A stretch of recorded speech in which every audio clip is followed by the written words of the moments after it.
And we are live. Welcome everyone to the Sea Duckling Open number 119.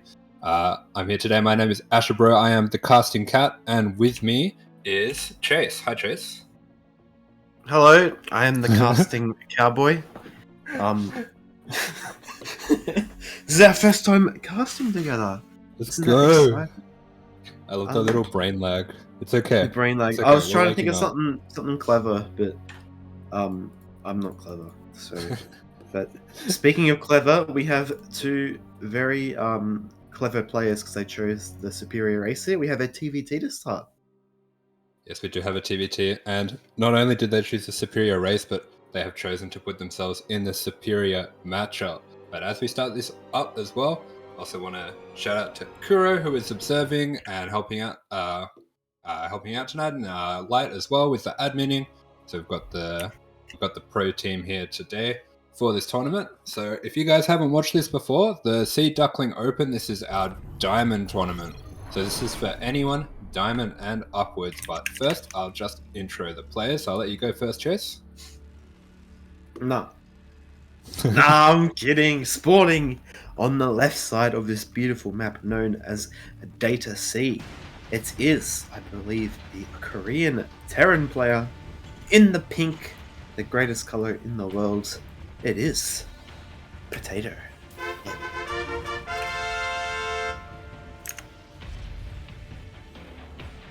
And spawning up in the top right-hand corner as the red Terran, it is the Australian player playing for the Pig Pan. It is Kureiton.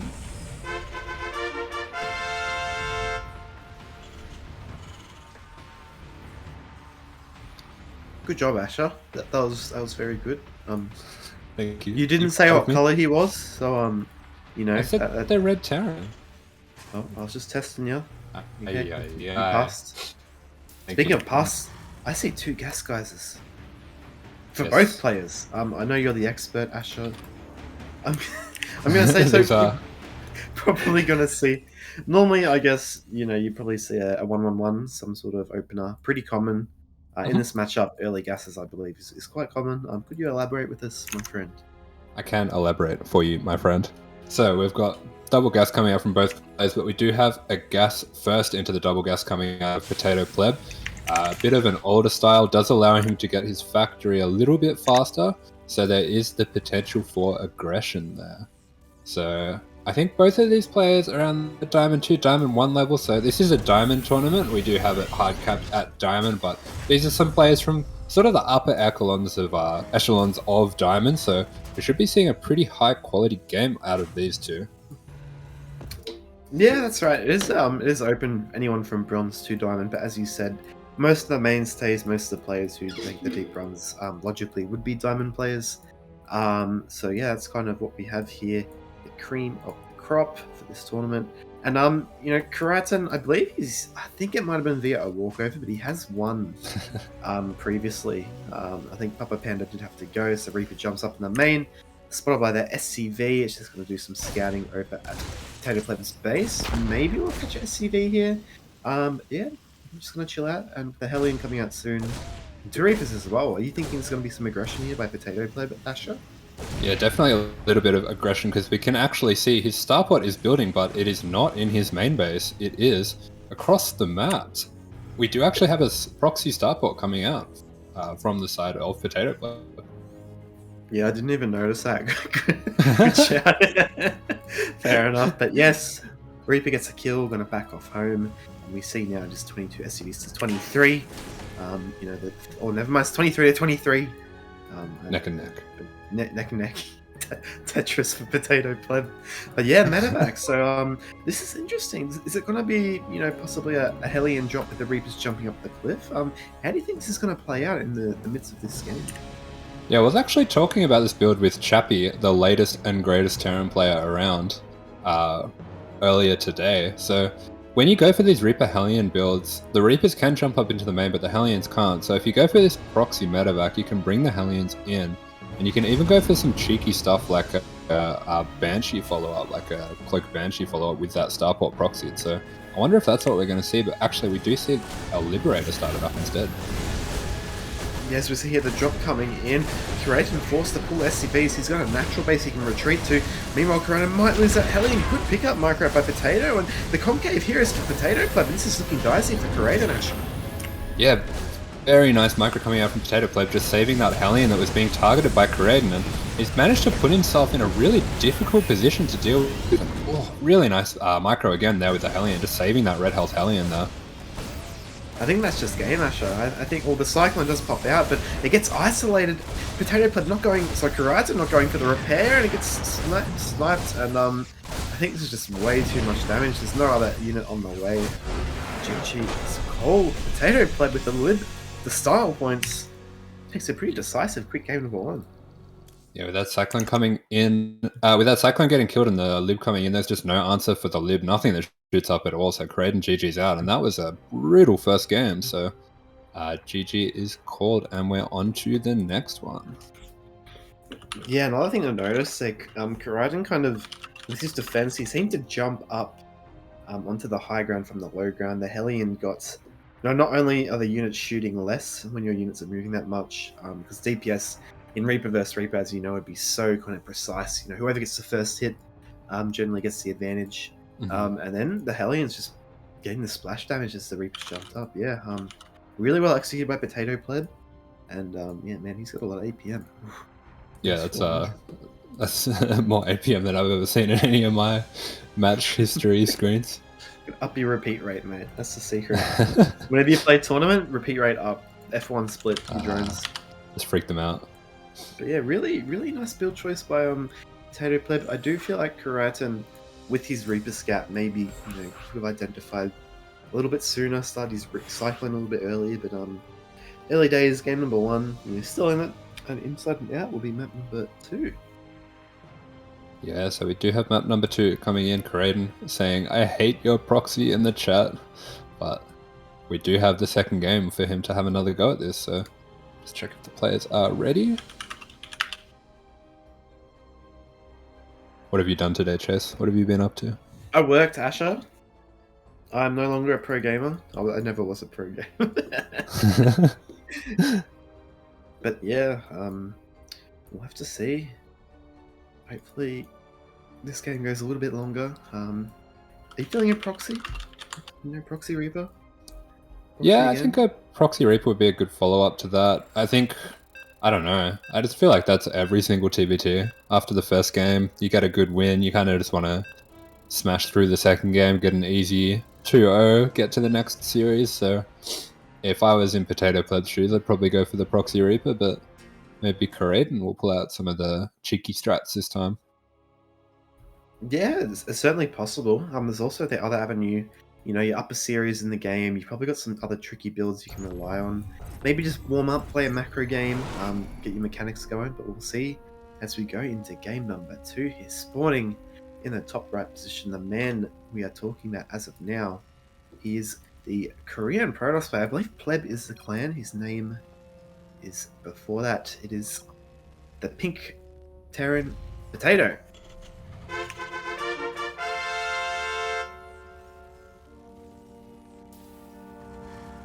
And spawning here in the bottom left-hand corner, the Red Terran, down but not out. Playing for the Pig Pan, it is Kureiton.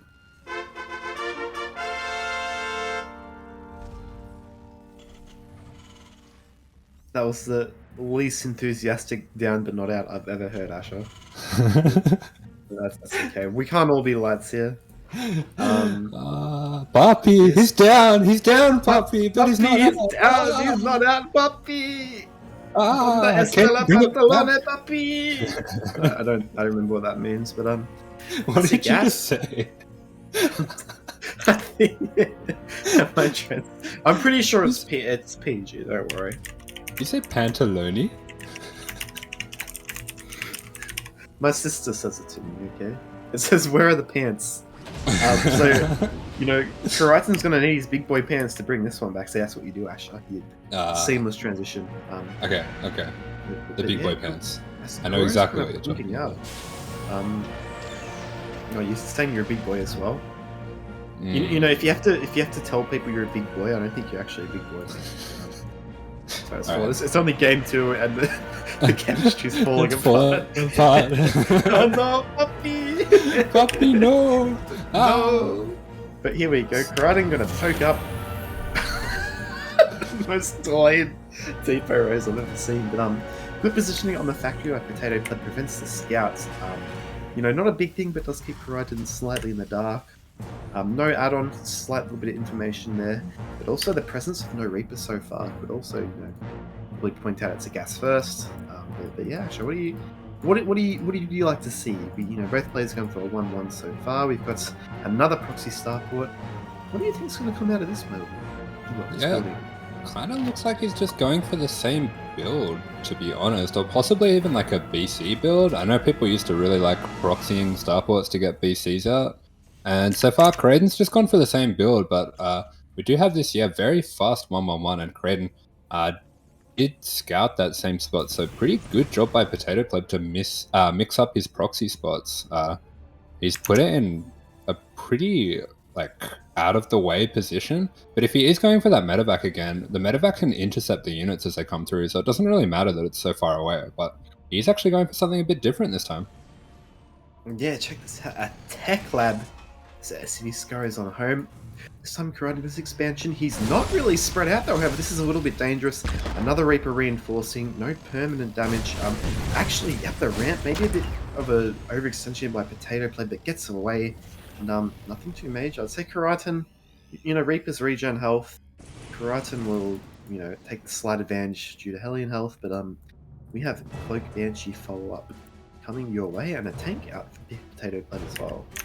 Yeah, Pleb going back just to lick his wounds, but we do see with that Cloak Banshee going for like a very aggressive opener, and his CC is delayed a lot. He's even getting it on the high ground as well just to be safe, so he will be quite far back economically, and he does need to do damage with this. And at the same time, on the side of Kureiton, he's just macroing up. He's got his natural starting to get saturated, and he's got his Cyclone and Raven on the way, so this is exactly what he needs to defend this.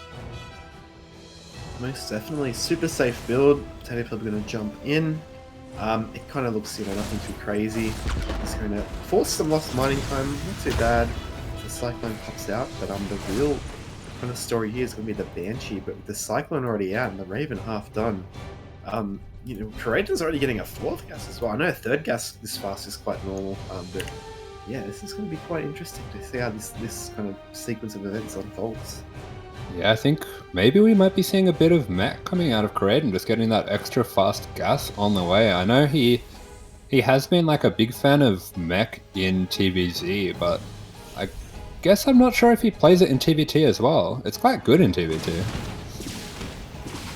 There we go, focusing down a mule, quite a fresh mule as well, straight on it. The Raven does get into position, and this Banshee could be in a bit of trouble, and I think Asher is going to go down. It's gone down! Didn't lose any SCVs. I feel like it should have, you know, should show workers killed when you kill them. But yeah, I don't know, but yeah, pretty solid defense. And here we're going to see that economic advantage start to kind of kick in. You know, you did lose a couple mules, but when you look at the mining of both players' naturals, yeah, Kureiton's in a pretty top-notch position so far. Yeah, Kureiton even going for a 2nd Cyclone, so now that he's seen the Banshee, he'll be able to split his Cyclones to each base if he wants to, with those Ravens as well, so he shouldn't be taking any more damage from the Banshees, but we do have a pretty nice follow-up push coming from PotatoPleb. It's a pretty cool build. It's a very aggressive build, but this flows really nicely out of that defense, and Kureiton might be in a bit of trouble if he can't get on top of this position early.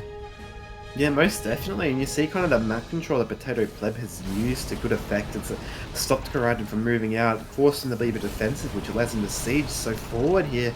There is a tank out for Kureiton as well, and the fact is that it's 4 tanks to 1 because he didn't go for that double Cyclone opener, and you're right, Asher, this could be quite dangerous here as PotatoPleb moves in position with his Marines as well. Yeah, this is a very dangerous spot for Kureiton. He has to micro very accurately. If he loses these Cyclones, he could be in a lot of trouble, but he's done a great job so far, keeping on top of everything. And with these 3 Ravens, throws down all these auto turrets. If he can focus down these tanks, that goes a long way to helping with this defense, and that's exactly what he's done. This is fantastic defense from Kureiton so far. I feel they just held the attack with Ravens. Man, why don't you guys do this more often? Man, what a hold for Kureiton. And damn, and yeah, and PotatoPleb, he's got some SCVs as you know back at home. His money's natural, but you know there you go. Army advantage, work advantage, 2 to Kureiton. What a hold! As we see now, it looks like it's going to be the ball's in PotatoPleb's court. He's going to be forced to do something. He's playing Bio, but when you're on the back foot against Mech and you're playing such a kind of momentum-based style like Bio, it's not too easy to kind of steer back into the game. Yeah, that's exactly right. He's gone for a very aggressive build as well. He's gone 5 racks without a third CC, so this is pretty much an all-in for PotatoPleb, and having that first wave not go his way, he's lost a lot of momentum. So if Kureiton can properly establish this third base, get all his tanks set up, get all these Hellbats kind of sat around the map, it's going to be really difficult for PotatoPleb to get anything done. So a really nice position for Kureiton. We're even seeing a 4th Raven coming out, so really relying on those auto turrets for defense. Yeah, you're not wrong. 4 Ravens, 2 Armories. We're gonna definitely have a longer game here. I guess due to what Kureiton said, even floating his barracks, out forward, that shows for sure he's definitely playing Mech. But even though we did say it is a tough position for PotatoPleb to get back into, when you choose to play a late game like this, you do give your opponent an avenue if they recognize it to get back in the game. But instead of throwing down a third base of his own, it's like PotatoPleb wants to hit a timing with concussive shell and some marauders. And this is interesting, Asher. This is your domain. You're gonna have to chip here because I'm not sure. I feel like Kureiton's in a much better spot, and this time is not going to do too much, honestly. Yeah, for sure. I mean, what I'd like to see out of PotatoPleb to make this work is probably a little poke at the third just to bring a few forces over to that third and then a big drop in the main. I don't really see how he's going to get this done otherwise. He really needs to get on top of this production because when we look army to army, it's going to be pretty difficult for him to get anything done with this army. The Marauders are nice. They will tank the tank shots and they slow down the Cyclones and stop them from getting away. But I do think that he is going to have to mix up his attacks at different angles if he wants to get something done, and that's exactly what he's doing. So pretty nice start to this coming out from PotatoPleb. Yeah, most definitely. And we see, even though Mech is very powerful, hold on, we have Hellbat got engagement coming down. I don't think this is into too much. As turrets coming down, Hellbat's clean up the Bio, but it's a distraction for the attack in the main. And a good setup here, bringing some tanks in. This is the Medivacs, however. Is this one's going to be able to get much done in the main though, Ashley? Yeah, I mean, Kureiton's already got some tanks defensively set up in the main, and with all those Ravens, all 4 of those Ravens, even after using all the turrets for his defense, he's still got matrices left over to take out these 2 tanks, and this is a commanding position from Kureiton. It's just taken his lead and extended it even further. This is a rough spot for PotatoPleb. I don't believe he's even got a 3rd CC started now. Yeah, we even saw the rally of PotatoPleb just kind of walk into the tank line with more tanks on the high ground too. Does scan the 4th base, sees its finish, and we don't even have a 3rd yet here for PotatoPleb. He's fully... Oh, we do have a 3rd. He's just starting it right now. But yeah, it's he's trying to get stuff done with the small amount of units he has, and against Mech, when you're expanding and your army's slow to build, you can kind of maybe find an advantage here or there to get some pressure done, but at this stage now, your timing's gone, your opponent's got a fully mining 3rd base, your army's just not as cost efficient. I think Kureiton, unless he just kind of sits there and waits forever, I think he's got this game well and truly, in his hands. Yeah, for sure. And I mean, like, in this position, when you're playing Bio against the Mech, you're kind of the Zerg player when you're playing as the Terran, typically as the Bio player, because your army's a bit worse, but it's faster, and you can get more eco up, but if you're behind in eco as well, I really don't see how you get back into this one. So PotatoPleb's been making some really good moves throughout the game, but Kureiton's defense has just been really formidable. He's done a really good job with the defense, with all the Ravens, with the turrets, and I just don't see any way for PotatoPleb to find good enough trades to get back into this one. But yeah, like you said, if Kureiton just sits back for a really long time, could be PotatoPleb's opportunity to maybe grade up a little bit, get a few extra CCs, and get himself back into this game. Sorry, Ash. All I heard you say was, the bio player is the Zerg because the army's worse. So Zerg's army is worse than Terran. So Yeah. I'm gonna I thought you accept might that. focus on that. That's all. I don't care whatever else you say. To be honest. However, something I do care. Case, is it Case or K for Ace Phoenix? Thank you for your subscription in the chat. 34 months. That's a long time. That's at least as long as oh my god, I don't even remember. At least as Focus. As the trauma these damaged SCVs will need to go through therapy to get back. What a segue. I'm so proud of you, Chase. You got through that sentence. We did it. We did it together. It wasn't easy. But actually, this is great news by Kureiton. I really like this. What's PotatoPleb going to do with this drop on the left side, Asher? Can he even get in here? This drop's been denied by one turret over at the third, so PotatoPleb's just kind of scanning around, seeing if he can find any angles for this drop to come into. But I think he's taking a little bit too long to do this, and now the Vikings are coming to clean this up, and this might just spell the beginning of the end, and GG is called. Oh my goodness, that was like the fastest F10N I've ever seen. F10N as Kureiton takes game number 2. Whoa. Yeah, straight back in it is Kureiton, and showing his mastery of the mech style. Really kind of thought through everything with the defense there and was untouchable. So I think we're starting to see that PotatoPleb a little bit of a specialist in the early game, and Kureiton, if he can just defend these attacks, he might have a good way to get back into this. But we do have the third map, Waterfall, which is the smallest map I think we've had almost ever. Have you played on any of the new maps, Chase? No, I just vetoed it straight. Oh, the new maps, yes. Waterfall, I vetoed immediately because I hated it. Because you were just 2-1-1 light over and over, and you just kept dying. No, that was Moondance. I don't think. Oh no, it was Waterfall as well. Yeah. It's all of the maps, puppy. Big up, by the way, to another puppy, Dave Tester, with the raid. 19 viewers. Welcome. 6:40 a.m. for New York time. Well, actually, that's kind of like that's the time I go to bed when I'm not working. So wait, really?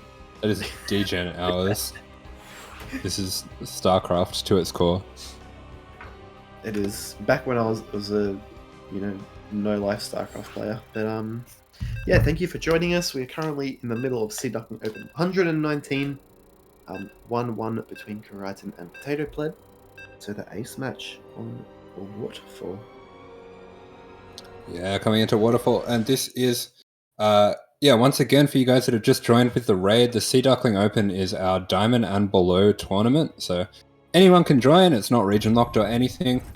Just anyone below Diamond, very welcome to join. We have this on every second Friday night, or I suppose Saturday morning for you guys, if you're from the States. But meanwhile, why don't you intro the first player, Chase? Gladly, my friend. Spawning in the top right position. He's rallied a SCV to the ramp. It's gonna build a depot. He's gonna queue up a second SCV. It is the Korean Terran player in the blue. It is Potato.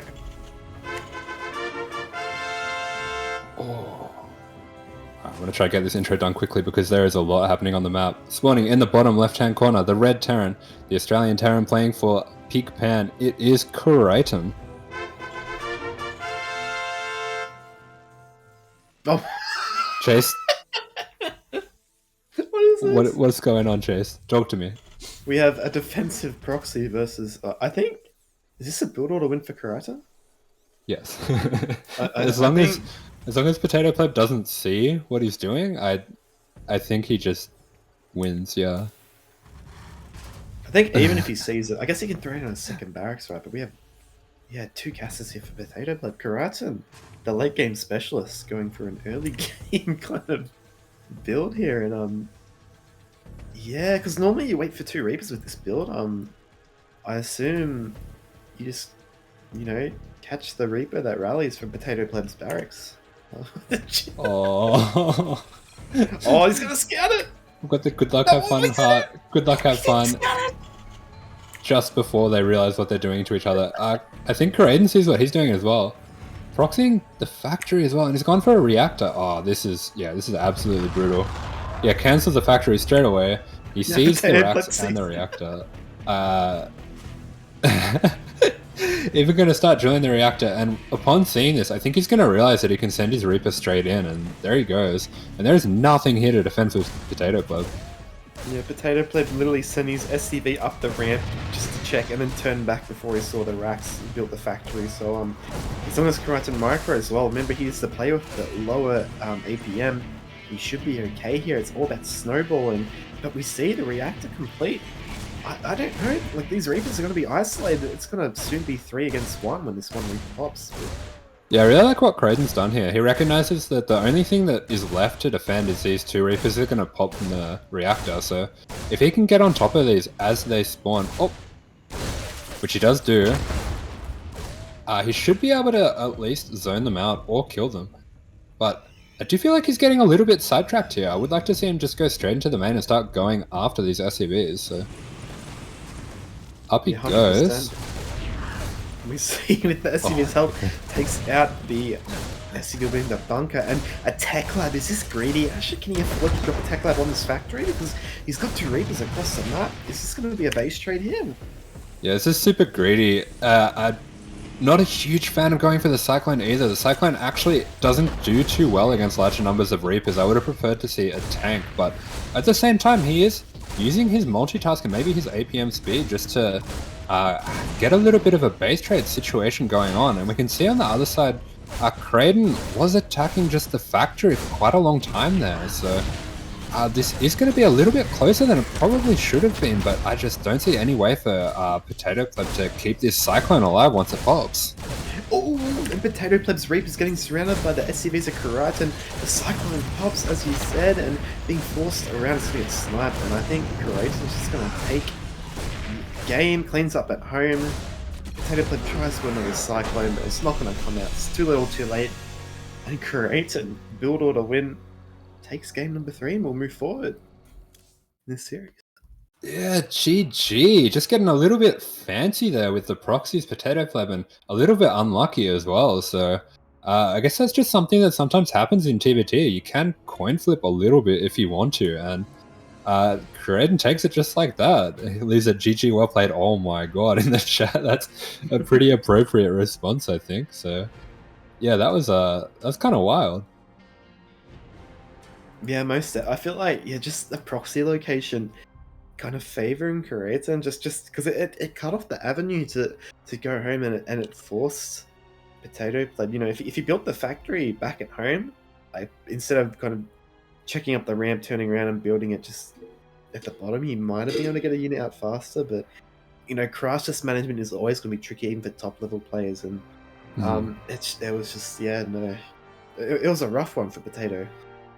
Yeah, that was definitely really rough, and I think, like you were referring to, it was a little bit greedy to go for the add-ons, to go for the tech lab, and to go for the reactor on the racks, but yeah, it was a pretty wild game. And so we go into our next match. So Kureiton is going to go forward to face Mizenhauer, who I believe is a Zerg player. So I've got a Zerg for you. Oh, the one Zerg player. We found him. Yeah, tracked him down. You know, I'm sure if there's only one Terran player, I wouldn't hear the end of it from you, Asher. But, you know, I'm a gracious Zerg player. I understand every week is different. We're just going to have to see. Enjoy it while it's here. This fleeting moment. But yeah, can't wait. Can't wait. Yeah, it's okay. We've seen enough Zergs. We've seen them in the finals. That's where they belong, in the finals. Doesn't matter if there's one. Even doesn't with matter one if there's Zerg, two. you're still going. This was inevitable. Get it all out. Get it all out, puppy. All right. I'm good for now. But if we see Lurkers, you're going to hear about it. Meanwhile, I just want to let everyone know in the chat as well, we do have a Patreon if you'd like to support the tournament. So this is just a small tournament that we have here, but the CranKy Ducklings, of course, run quite a lot of different tournaments, including the Sparkling Tuna Cup, which is on Wednesdays, which is for up to pro players, and we do have players like Beyond and players like that joining for that one as well. So any money that you put into the Patreon at the moment can be will help support these tournaments that we're running at CranKy Ducklings. So there is a link for that below the chat as well. Well said, Asher. I knew that there was a reason they chose you to lead this cast instead of me. But deep down, I was doubting, but no, you've proved yes. It's okay. You're the one with the guns. You're the enforcer. You're the muscles, Chase. You're gonna make sure that there's nothing crazy going on during this cast. You've gotta keep an eye on everyone. I gotta keep make them in sure. line. Yeah, I gotta keep you in line. Yes, that's true. Who's really running the show? If there's too much Terran propaganda, you know what to do. You need to shoot me, puppy. Oh my god, puppy. Yes, meanwhile, we do have this game starting up, and it's going to be on Tropical Sacrifice. Have you played on Tropical? Probably. I don't remember its name though, so not that much. But yeah, it's like we're going to have a US West. It's going to be a North America versus Australia, so I will not need to unblock any servers because it's going to be US West and Australia. But yeah, we're going to have Kureiton going up against Sun from the Booty clan. The Booty clan? The Booty, but there's 2 zeros. You can still pronounce it Booty. That's okay. How would you pronounce it properly though? Boozero? Boot. Booty. Booty. Like 14-year-old Asher when he gets his first voice crack. What's that? Nothing. Okay. I'm being a bully. I'm sorry, Asher. Oh, you're so mean to me, Chase. Is it because you miss me? Is that why you're being mean? Because I've got you like you're always in that chat with like 8 other Terran players. I can't take my little quibs and jabs, but you're isolated here. That is true. You got me right where you want me, and you've got your I've guns got you on as the well. ropes. I've got the guns. 100%. But yeah, here we go. Tropical Sacrifice. Yeah, That's such an is edgy kind of name. I think you're going to tell me it's a Terran map because it's got good tank spots, but it's nice and big. I think the big maps specifically in this map pool are really balanced. It's quite nice. I don't know how much you've been laddering. Have you been laddering a lot, Chase? A little bit. A little bit. We'll let my ZVT win rate speak for itself. Hold on. Oh no, the countdown started. We're not looking at your ZVT win rate. That's enough, Chase. Oh my god, it's my worst, Asher. Terran's 62%. Oh my goodness. Wait, what? Really? Are you playing at midnight? Is that what's happening? You're just farming the NA ladder for midnight? Yeah, I play, these guys. I gotta keep them sharp. Aye. Speaking of sharp, so you'll find I like doing this, Asher. Speaking of sharp, and then I say something not related to the word sharp. But anyway, spawning in the bottom left position, it is the winner of the last series. It is the blue Terran player. It is the Australian Terran player. It is representing Pigpan, Kureiton. And speaking of corners, in the top right-hand corner, we have playing for Team Booty. It is Sun or Mizenhauer, the orange Zerg. Oh my god, look at those avocados. It's so healthy. Mizenhauer. Do you think that's the secret to a booty with double zeros? It's avocados? Asher, if avocados are so healthy, why are they so full of fat? What's wrong with fat? I thought you were on It's keto. healthy Isn't fat. that how it works? Asher, you're doxing my diet right now. I failed my diet. It's over. Alright. Oh no. I'm a degen carb eater now, but that's okay. Oh yeah, you had chicken nuggets. How are your chicken nuggets? I did. They were delicious. Thank you. How was your Nice. nuggets? My chips are staring at me. I really want to eat them, but I don't want That's to alright. cast the chips in my mouth. I will slowly cast.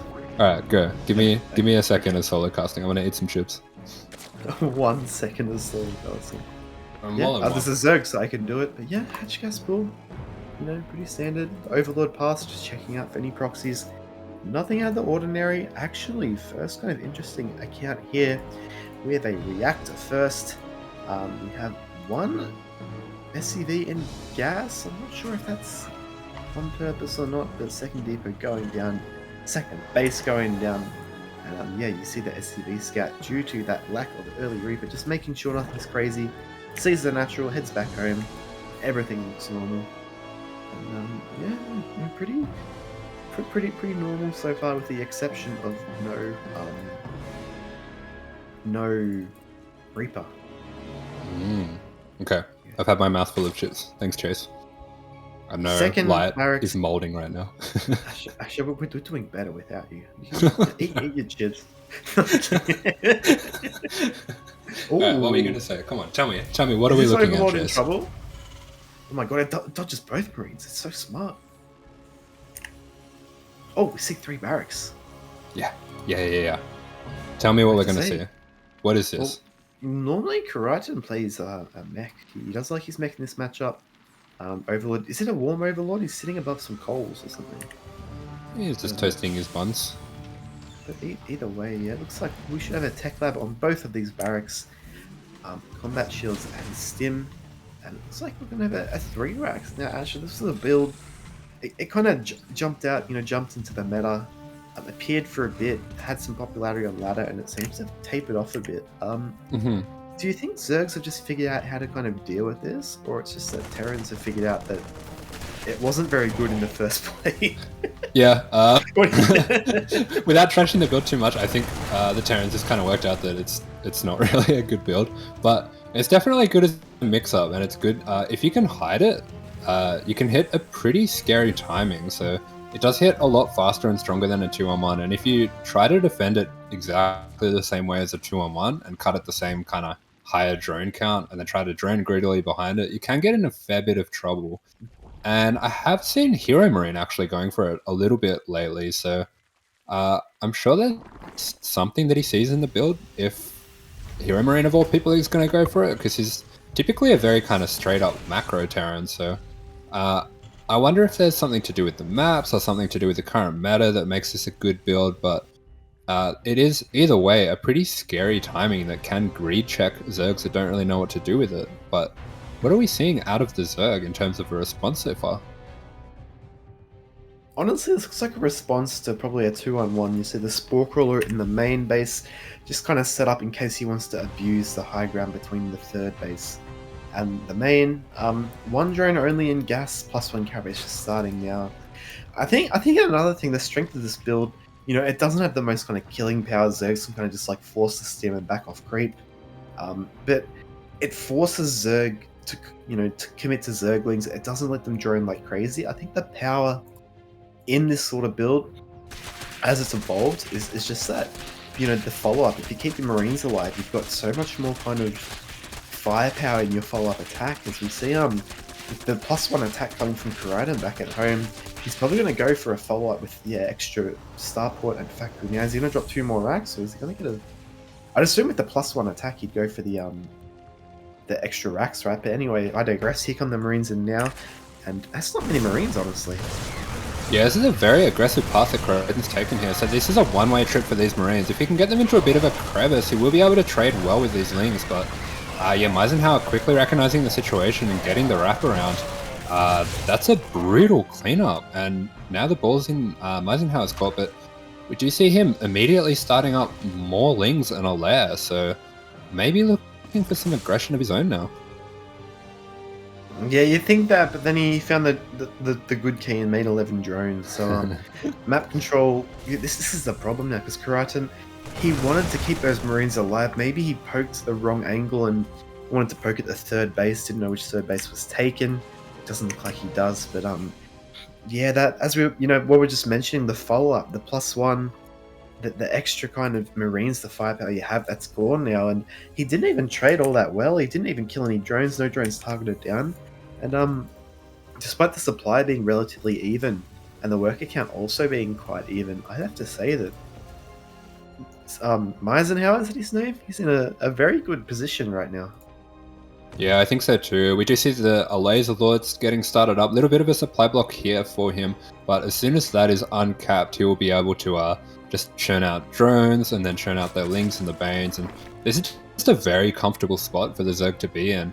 He knows that the pressure is over. Nothing too crazy can be coming out from Kureiton, like those really strong tank pushes that you're alluding to, since he lost so many of those Marines. So I think Mizenhauer's going to be in a very comfortable position here, and we do just see him getting his Bane speed, getting his +1, getting extra hatches all over the map. So it's going to be a difficult one for Kureiton to come back into.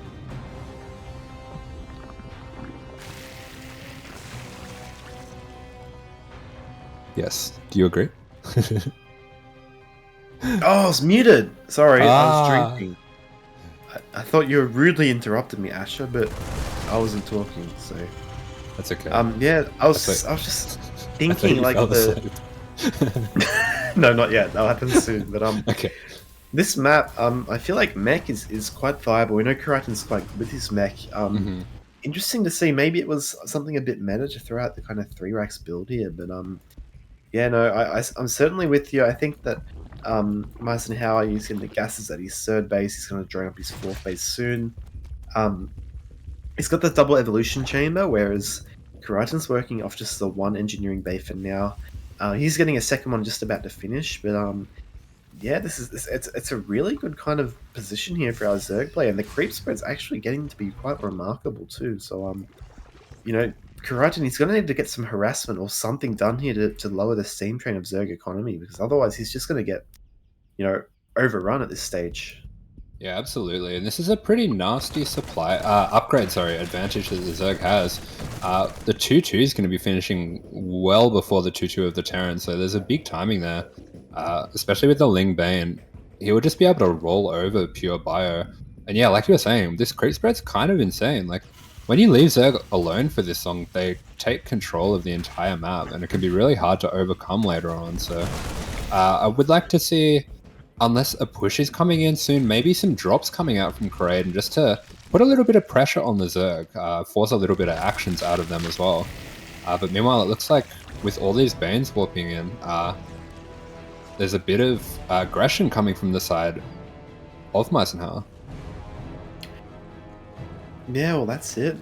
As we see, Kureiton starts to load up some drops. He's got 3 extra barracks. They do not yet have any add-ons, and his supply, honestly, it's still not looking too bad. But it doesn't really matter if you're up in supply against this amount of creep spread, because Zerg can just trade so cost efficiently. Kureiton looks like he wants to be. Yes, he's going to be moving out with his drops now. Rock's being cleared by our Zerg player in a hive on the way. He just needs to sit back. Honestly, doesn't need to do anything too crazy, because his economy, he's yet to lose a drone this game. And Kureiton's going to push, maybe slow down some creep, but there's only 3 tanks here, and we've 1-1, and 2-2 now finished for Zerg. He might even just jump on this straight away. Yeah, he's just going to charge straight in with that 2-2 finishing, and the Bane hits are huge. They are brutal Bane hits. All the Marines are cleaned up.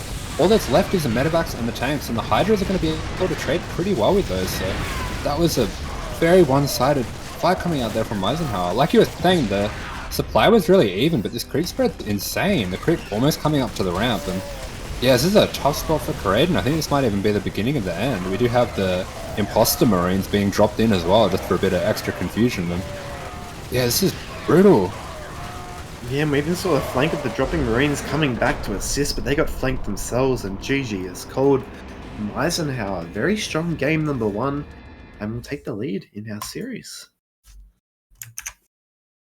Yeah, well played out of Mizenhauer, and Kureiton did a good job just macroing his way back into that game, but as we could see, this is one of the things that's really difficult about that build. If you have that first push cleaned up, it is a push that does need to get damaged, and you are so far behind if it doesn't. So yeah, just a pretty textbook game coming out of Mizenhauer, but I am excited to see Kureiton kind of hopefully go back to his main builds in the next game, do something he's a bit more comfortable with. I'm not sure how well he's practiced that 3-racks. It looks like the build was pretty good, but it's one of those builds that you have to get a lot of practice with the decision making with that first push to get all the damage you need. So yeah, I'd kind of like to see Mech play Mech in the next one, to be honest. Yeah, no, I kind of feel like in that kind of situation, he did want to hit the third base, but he kind of took the wrong angle and then he committed and he wasn't aware of how many lings that Mizenhauer to build. So it was kind of a unfortunate turn of events there for Kureiton. I feel like he's not the most comfortable executing that build as well because the marine count, it didn't seem like all that many, but that's just how things happen. The snowball and the as we said beforehand, 3x build, there's a reason it's kind of dropped out of the meta again. But yeah, there wasn't even the greatest engagement by Mizenhauer when Kureiton moved towards the creep with his 3 tanks. It was just kind of more of a it just when you're already trailing a bit and you've only got a low tank count, it's really risky to move out when you know you're in a bit of a tough spot, like in that case, and you got punished for it. Yeah, I mean, what it looks like to me is that Zerg's just the better race. What do you think, Chase? I do think Zerg players are smarter. Yeah, good of you to admit that, Asher. But no, it's the next map is going to be Waterfall, a much smaller map, much more kind of, I guess, the quadrants. This is a map where it kind of comes down to quadrant control. Top left, bottom right, bottom left, bottom right, obviously. So interesting to see if Kureiton, if he's going to go bio again, or kind of use the tightness of the map and just go for some mech. Yeah, I think this map is pretty brutal for mech. It's a really good map for mech. Speaking of mech, go. Spawning in the bottom left position. We've mentioned it maybe once or twice. He likes his mech. It is the red Zerg player. No, the red Terran player. Caught it. In the red trunks. Building a depot. Building SUVs. Plundering the land of its precious resources. Kurei's like primed, ready to go. It is Kureiton.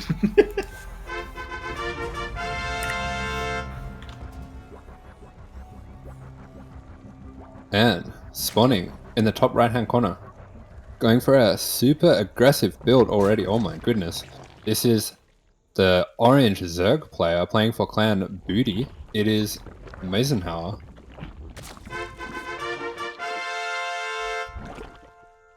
Chase, as much as I want to let you... I'm sorry. I realize. As much as I want to let you talk about the Zerg build because you are the Zerg player, this is actually the only ZVT build I know. So we do actually have a 12-pool Ravager rush coming out from Mizenhauer. I kind of want to say it's normally with this build. Actually, you can tell me what's he doing with this build that is a little unconventional. So, with this build, what's he doing? It's the only build you know. Yeah. Oh no! You put me on the spot. So I'll tell you. So his roach run's about to finish, and he's got 80 minerals, 100 minerals. Mm-hmm. He's got 3 drones in gas. So normally when you pull execute this, one off each, don't you? So you put 2 drones in each gas, and then when your roach run finishes, you make your roaches and pop 1 more each in. So that's okay. It's not going to affect it too much, but we see only 2 roaches are going to pop. But not a large thing, but we kind of see Kureiton's going to scout this entirely. And the advantage of having those earlier gases does mean he can pop those Ravagers straight away. But 2 Lings come in straight away, get a Reaper across the map. Kureiton, unfortunately, however, for Mizenhauer, the SCV scout does confirm it's Ravagers, and we have a Tech Lab coming down to Kureiton. Yeah, so I think he'll be looking to defend this with Marauders, but the one thing that I'm not seeing out of Kureiton, even though he has more than enough minerals to start, is bunkers. It's really important when defending this build to get bunkers down, and we do see 1 starting now, but I'd actually like to see 2 bunkers as well, because you really can't be too safe against this build. It's completely all in coming out from the Zerg player, so anything that you can do just to keep yourself safe here is really important. So it looks like this Tech Lab here will be for the factory. I think he's trying to get a very fast Cyclone, but we do see the lateness on this bunker is going to be a big problem for him already. Oh, and 1 Ravager almost getting taken out. Does get forced back, and despite it surviving, it's a lot. Look, the SCV is just going to chase it down. Even the 2nd Ravager possibly getting surrounded. That SCV gets sniped before the low health going down. If he holds this high ground, not the worst kind of holding for Kureiton so far, but this is just the start of the rush. There's more Ravages are coming to reinforce. Yeah, very good micro there coming out from Kureiton just to trap that Ravager in the corner, then take his damage and leave. It does lose one Marine there, a little bit unfortunate, straying a bit too far from the bunker, but we do have this Cyclone started up, so this is the timer that Mizenhauer is on. If this Cyclone does get out, it can eventually clean up all these Roaches, and more importantly, clean up the Overlord that's giving him high ground vision. So what does Mizenhauer need to do here to get this push coming along faster? Well, I think Mizenhauer, honestly, he's not in the worst position. Kureiton's lost a lot of SCVs, losing that Reaper early on, and the bunker's not exactly in position. There's only one Marine, and Mizenhauer notices that, or he does recognize it, jumps on and does kill that bunker, should get the Marine too. And despite, just the Cyclone only being out here, I'm not sure if this is, I feel like this is a lot of damage being done, but as you said, it is very all-in. Yeah, this is Kureiton here starting to run out of SCVs. I think these are his last SCVs here fighting this Ravager, so even if he does hold this, he might actually be behind enough that Mizenhauer could macro out from this. It's not really something I'm seeing that much in this situation, but he is so far ahead on supply right now. Yeah, no, most definitely. Even just, it sounds a bit meaty, but going for, a one-base muta build is kind of, there's only so much Kureiton can do in this position. He does have 2 CCs, actually, which is quite helpful. I was not really super aware of the second CC, but, as we see more Roaches coming in Kureiton seems to riding on the wall. GG, and a quick game number 2. And Mizenhauer will move forward in the series. Yeah, GG is called, and pretty nice build choice there as well. We didn't really get to talk about it too much, but that's a very short map, so rushes like that are going to be really helpful, or are going to be a lot stronger on a small map like that. And also, maybe he just didn't want to play on such a small map with the ping disadvantage, so just wanted to kind of cheese that one out. So pretty good build choice coming out there. Very good point indeed, because we did see that was on Australia server. Sun is from US East, I believe. But yeah, that early on, losing the 2 Marines, losing the Marine and the Reaper, having just 1 Marine left, the bunker not exactly covering the wall. He did get the Cyclone out, but at that point, he'd already lost a bunch of SCVs. And despite having the second CC, it was a tough position, and Kureiton just unable to hold on, and very decisive play by Mizenhauer. So, looks like if we have a look at the bracket, exclamation mark bracket in chat. I just did it. No need to thank me. Yeah, just that. The 2-minute stream delay. Yeah, the 2-minute stream delay. There's a rush going on, and you're like, let's look at the bracket. That's okay. Yeah, true. No. So I need to calm down. Clam down. So you need to clam down. Get a hold of your clams, Chase. You're meant to be the sheriff. You're meant to be the cowboy in these parts. We need you to act like a bit of a cowboy. Can you please calm down? Otherwise, Sheriff Chase is going to send you to the bin, the saloon. To the bin. The bin. In the bin, mate. But yeah, Mizenhauer will be our first semi-finalist. And he goes up against we have Yakuzaku vs Alpha at the moment. Still going on. So Yaku hanging in there. Yeah, Yaku getting the 2-0 in his first series already today, so that's pretty cool. I was watching, Yaku was actually streaming last night, so gotten a bit of extra practice before this tournament, and he was looking like he was in good shape, so maybe he's one of the people to keep an eye on in this tournament. But meanwhile, we do have Roselia going into the round 3 match, waiting for the winner of that one. And I'm not sure if you caught the last Sea Duckling Open, but I believe Roselia actually won that one on their debut. Wonderful. No, I did not. See if I can check that's that. Interesting for sure. I'm going to check. I reckon the last one was Sea Duckling 118, since this one was Sea Duckling 119. And yeah, so Roselia won the last one without dropping a map. So very impressive. Actually, 2-0'd Kureiton and 2-0'd Mizenhauer are on their way to the grand final. So definitely a very strong player by the looks of it, waiting over on that other side of the bracket. That's right. There is a little ecosystem, and these players do go up against each other quite frequently. They are regular Sea Duckling players, but yeah, it's going to be interesting to see Roselia going up against the winner of Yaku and Alpha, and then Mizenhauer, who's a strong Zerg player in his own right, the only Zerg player we have today.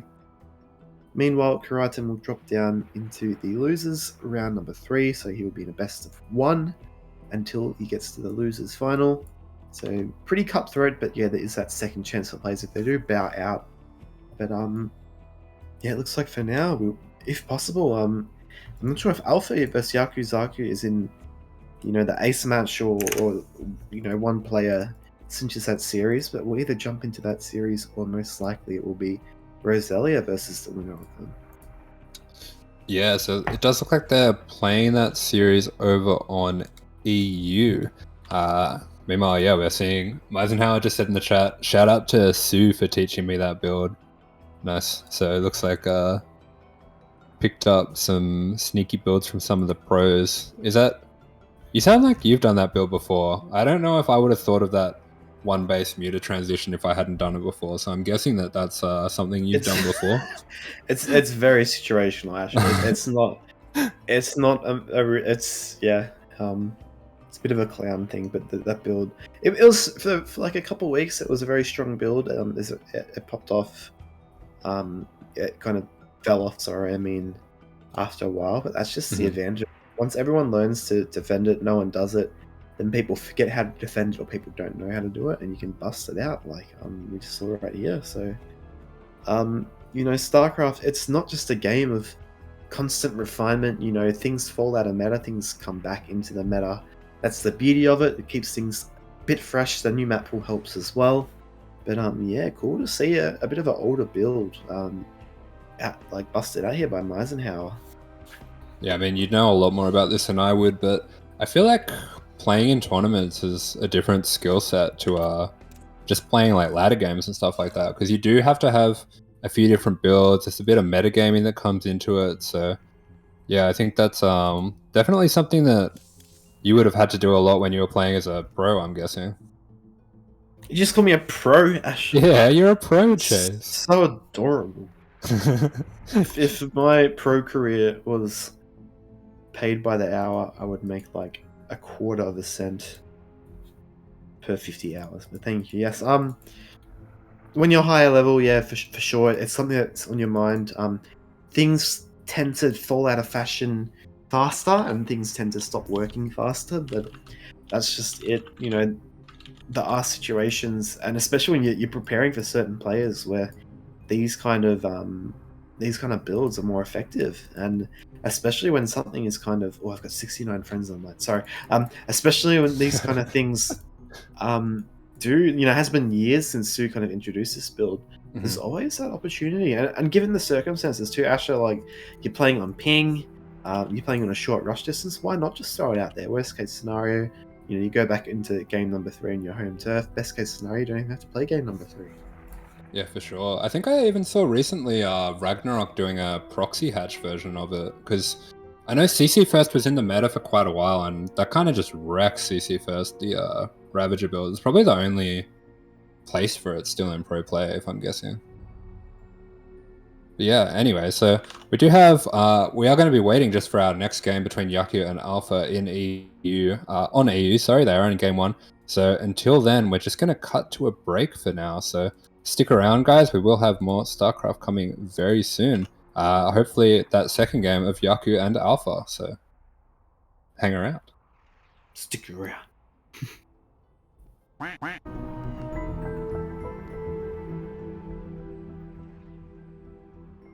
And we are back. Thank you for everyone who stuck it out through the break. And we do have a match for you now. We have the second game of the match between Yakuzaku and Alpha. It is a TVP, and it will be on Inside and Out. TVP, indeed. We are going to have a really nice series here. I'm not sure if we know the score yet. It is 1-0 to Alpha, actually. So the Protoss narrative is nice and strong. But yeah, Inside and Out is a It's an interesting map, isn't it, Asher? It's the layout's not too crazy, but it's one of those maps that it kind of depending on the expanding pattern, you can either be close to your opponent straight away, or like both players can just kind of turtle to the late game if they choose to go their separate ways. Yeah, for sure. I've heard a lot of people compare it to Oxide since it's got just 6 mining bases for each side, so it's very easy to split the map. Especially in TVP, it's pretty hard to stop the game from going to that split map situation. So you do tend to see a lot more late games, I think, on this map. Yeah, but I'll let you take it away, man. Either way, I will take it all the way. Yeah. Spawning in the top right position, it is a Singapore Terran player, currently down 1-0, representing the CranKy Ducklings. Hashtag no bias. No bias, okay, Asher? No bias. Kureiton. Okay. Kureiton, no bias. No bias. It's Yaku. Zaku.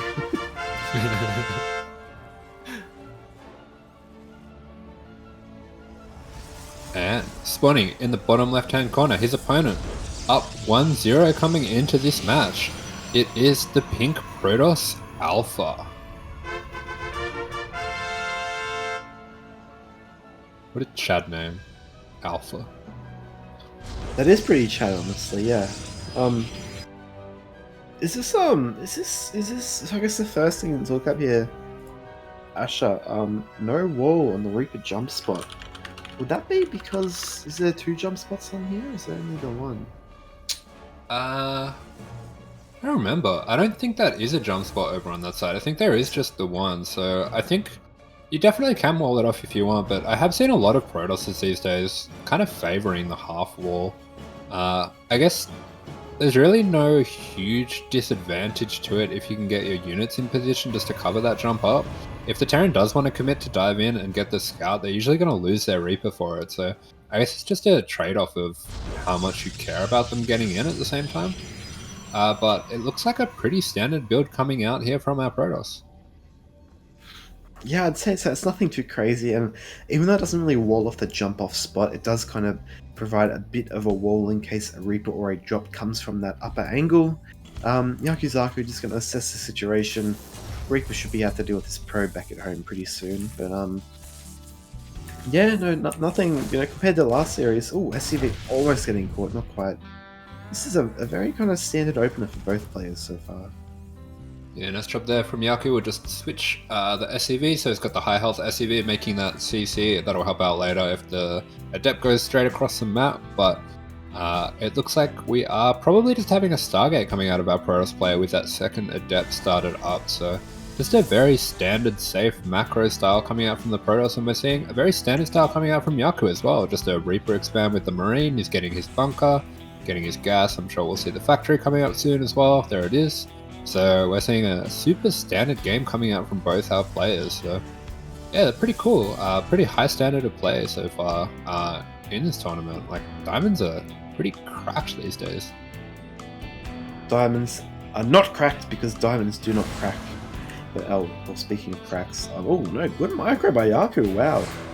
Especially considering that, there's no alert from the attack by the Adept. Sounds really good response time. I think diamonds really are cracked, but either way, Stalker follow-up Chrono boosted out, and it looks like Alpha, does he want to be aggressive here? Yes, he does, but, with these 2 Marines in the bunker, actually, they could maybe get caught by the Adepts. They're just going to run on by. No, they're not. What's going to happen here, Asher? Yeah, we do have the Adepts just, he's just a little distracted now with those Adepts with the Ripper going to the main, but they do finish the Shade and they will jump on these SCVs, so he gets 1 SCV, but he's going to turn and fight these Marines, and these Marines, this last one should try to pop in the bunker, and that is what he does, so 2 Marines and 2 SCVs, that is a lot of damage for 1 Adept. I think Alpha's going to be pretty happy with this start. Yeah, when you really kind of consider like the snowball kind of potential, Marines on their own, they're quite weak, but once they start to build up, they can be quite a devastating force, I'd say. With Stim, Marines are very cost efficient in the mid game, but at the moment, Yaku needs to be quiet, and so he needs to be careful. He is able to fill up his bunker now. Does look like dropping some extra racks. It looks like a Wintermine drop is going to be on the cards here, but Yaku going to scout, see a wall off at the front, and I'm not sure, do you see this very often, Asher? Wall offs at the front in this matchup? Yeah, you do sometimes see it. If they're going 3-gate blink, you do sometimes see them wall off with the gateways and the robo at the front. It just keeps you safe from Hellion run-bys or that sort of thing. So it is something that you see quite a bit if they're going for a more 2-base orientated build, which is actually what's happening here, but it's a little bit of a different build. We're seeing charge coming out from our Protoss player, so this is a very aggressive build that they've opted for, even getting a forge, so might be seeing +1 added to this as well. Certainly may be indeed as the observer about to pop. I'm not sure. It looks like there is no armory, so these Widowmine's not going to be able to get triggered, not be able to hide, but going on top of an Adept, Alpha even moving the Adept, looks like he is F2'd, maybe sending everything home in position, and Yaku, this drop, going to get shut down easily. Yeah, that's a lot of Stalkers here that Alpha's produced, so does look like, despite his very aggressive setup with the 4 gates and with the charge coming in, it so far doesn't look like he's going for an all-in. That is a lot of money that is spent on these Stalkers, and it does keep him safe from the mine drop, which is really nice, but he is, yeah, just going to throw down a 3rd base behind this, so pretty aggressive setup, but it looks like he's just going to macro out of it. Maybe he saw something that made him want to kind of reconsider going for a super aggressive approach. Certainly, indeed. As we see, a lot of Stalkers being built up. Charge, I believe, was Charge finished or was it cancelled in favor? No, yeah, it did finish. Gonna have quite a heavy gateway style, so 3rd base half done for Alpha. Yeah, it's. And this Observer's in a prime kind of position, does not, however, see the Raven and the tank. But Yaku adding on some extra barracks, maybe seeing the wall off has kind of prompted him, using the high ground directly above the natural base of Alpha. Maybe you could set up some tanks there and pressure the wall, because it does look like, yeah, this could be a tricky position if a tank push does come in by Yaku. Yeah, for sure. It does look like he is going to continue to make tanks, so going for a 5 racks, this is a little bit of an older style of TVP, something that the Koreans used to favor a lot. A very aggressive 2-base player. You can get your 3rd a little bit later on. All it's really doing is changing up the order, so you're getting your 4th and 5th racks before the 3rd CC instead of after. It does allow you to get a very strong bio count for your first push, so I think once we see all these upgrades finishing up, once we see this +1 and this concussive all done, he will be gearing up for a push. Yeah, most certainly indeed. The Marine count is starting to get a bit scary. Storm has been started, so that is a timer for Yaku, but he's on a timer pretty much anyway. He's got a really potent force here. A couple of tanks and a Raven, but I'm not sure, it's the 3rd tank, maybe he can get something done, but he doesn't have +1 with this push. It may finish in time, but economically wise, it looks like Alpha's in quite a good spot, so the time's on Yaku to get some damage here. Yeah, Alpha's done a really good job throughout this game of map vision as well, so that Adept earlier on, just sending that out just on a little scouting pass to be able to see the incoming drop. And now he does also use that Observer to see this push coming, and is able to set up for it, so this is a pretty nice army he's got, with the charge just ripping through these Marines already, and all that's left is just the tanks and a few Marines here, but Yaku actually targeting down the High Templars. Really nice micro though. Yeah, something interesting there. Actually, some disables going down on the High Templar. I'm not sure if having the auto turrets would have helped out using the high ground position. He did try and go for that sort of angle to kind of siege up the wall, but it looks like he dipped down the ramp just a bit, and these charge lots across the map already. Yaku stims. He does have a couple medevacs back at home, but he's stuck on 2 base. The 3rd is finished, however, but that got absolutely nothing done, Asher. If you look at the units lost, not the most efficient fight there at all for Yaku. Yeah, now he does find himself sort of backed into a corner here with this bio, and with that stim coming down and the storm on top of all the bio, this bio is very bruised, and he does need to get this ramp closed before the Zealots can come through, but there's another storm on top of the ramp here, and this is a really tough situation for Yaku. It is indeed. The SCV is being pulled. The bio though, the DPS is waning from this force here. Yaku does have some medevacs and SCVs coming out, but this is economic damage he cannot afford at this time. At the moment, he may hold, but even though taking out the War Prism's quite nice too. But it's quite rough. I'm down 30 SCVs. even when you have mules, which are amazing units, and Alpha's in a commanding spot. Even just look at the upgrades. He's going to have his +2 armor very soon, and he's got +2 attack on the way as well. Yeah, absolutely. And we did have a bit of a hero SCV in that last fight there, just managing to take out the Templar that had 1 storm left. So a little bit fortunate there for Yaku, but yeah, this is a rough spot. And Alpha doing the right things just to extend their lead as well, going for the extra upgrades, throwing down some more gateways, throwing down the 4th base. So just kind of taking their lead and running with it, and trying to get further and further ahead in this game. And while they are only ahead about 20 supply, they're twice the probes of Yaku's SCVs. So Yaku's on a timer here. He does need to get some damage very soon if he wants to get himself back into this game. Yeah, the problem is he's already been on a timer, so when the timer expired, I don't know what you call this, a backup timer? I know what this is. This is out of in the time morning timer. when I'm waking up for work, and I've got the snooze clock, and then I've got the snooze after the snooze after the snooze, and then I have 10 minutes until I actually have to be up. That's the timer that Yaku's on. This is like 20 minutes after you're late for work, and you still hit the snooze button. But Little that scan sleep's there. the best sleep. Honestly, like that sleep is the best Once you don't sleep. care. Yeah. Once you've reached like, I remember that with school, when you were late for school and you're like, screw it, I'm just gonna go late. That sleep was the best feeling sleep you'd ever have, even just 10 minutes of it. True. Once you made the decision, not until, if you hadn't told your mum yet, yeah, that was not really worth the sleep there. But yeah, just Yaku catching the observer there, really nice. But given the economic position he's in, I'm not even sure if it was all that worth it. If he does dodge these storms though, and quite this out, this is he can handle this army, especially if he gets some good Widowmine shots. But it just kind of depends if Alpha's going to be having that kind of good post school sleep in when he attacks here, or if he's at the helm. The segues, they're incredible. They're amazing, puppy. Yeah, meanwhile, we do see Alpha throwing down his 5th Nexus behind this, just already setting up for what happens after this push. So really looking ahead. I really like the way that even with his attacks being so committed, he's kind of looking forward into later into the game, setting himself up for victory, even if these attacks don't go the way that he plans. So it's a very good quality to have as a player, and we do see him even preparing a DT Shrine and a Robo Bay for later on in the game before he gets his push going. Exactly right, and what a warping we see there. 12 Zealots going to head into the natural. Yaku is going to be forced to react, and that's going to trigger the attack at the 3rd base as well. What's Yaku going to do? He can't hold both sides. Widowmine's going for a drop. The horrible timing, and Yaku, he needs to move his bio, stim back, do something. He's distracted at the natural puppy, but no, it looks like he's just going to get killed, sandwiched from behind, and I don't think that Widowmine drop's going to do enough damage to justify not being home to defend it.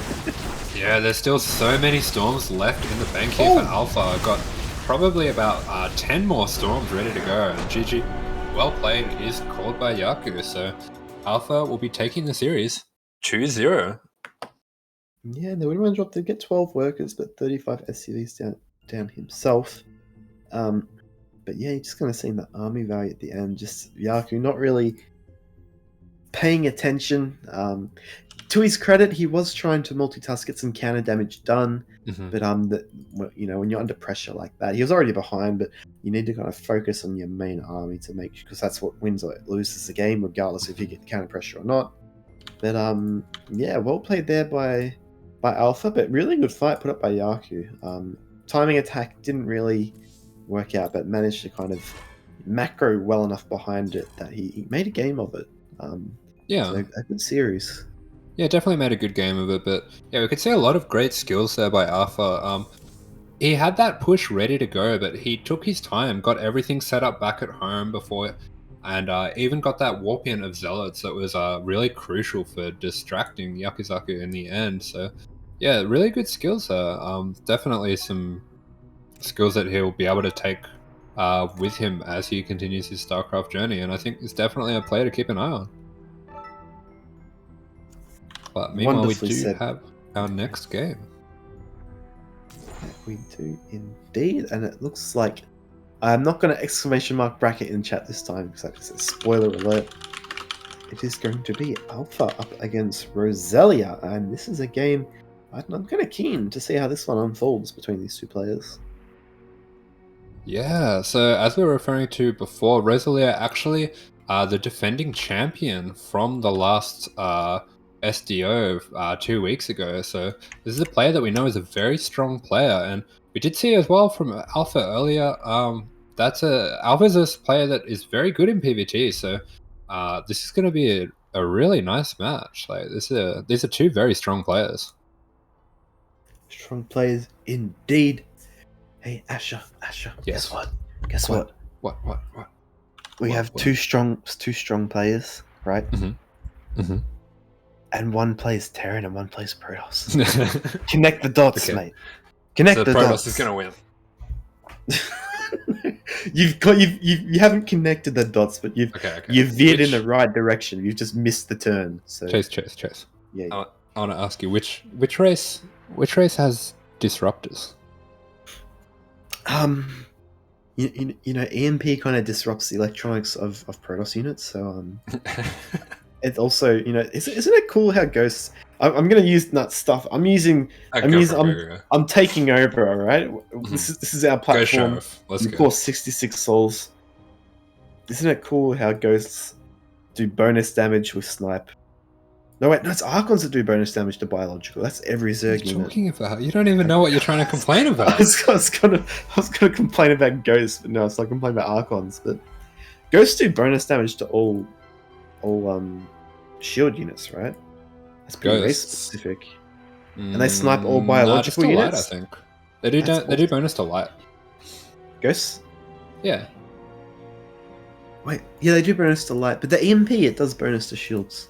Yeah. Because you Yeah, you impair the shields. Ghosts are such good units. Okay, I think it's back on track. To shield. Okay, I did good. Okay.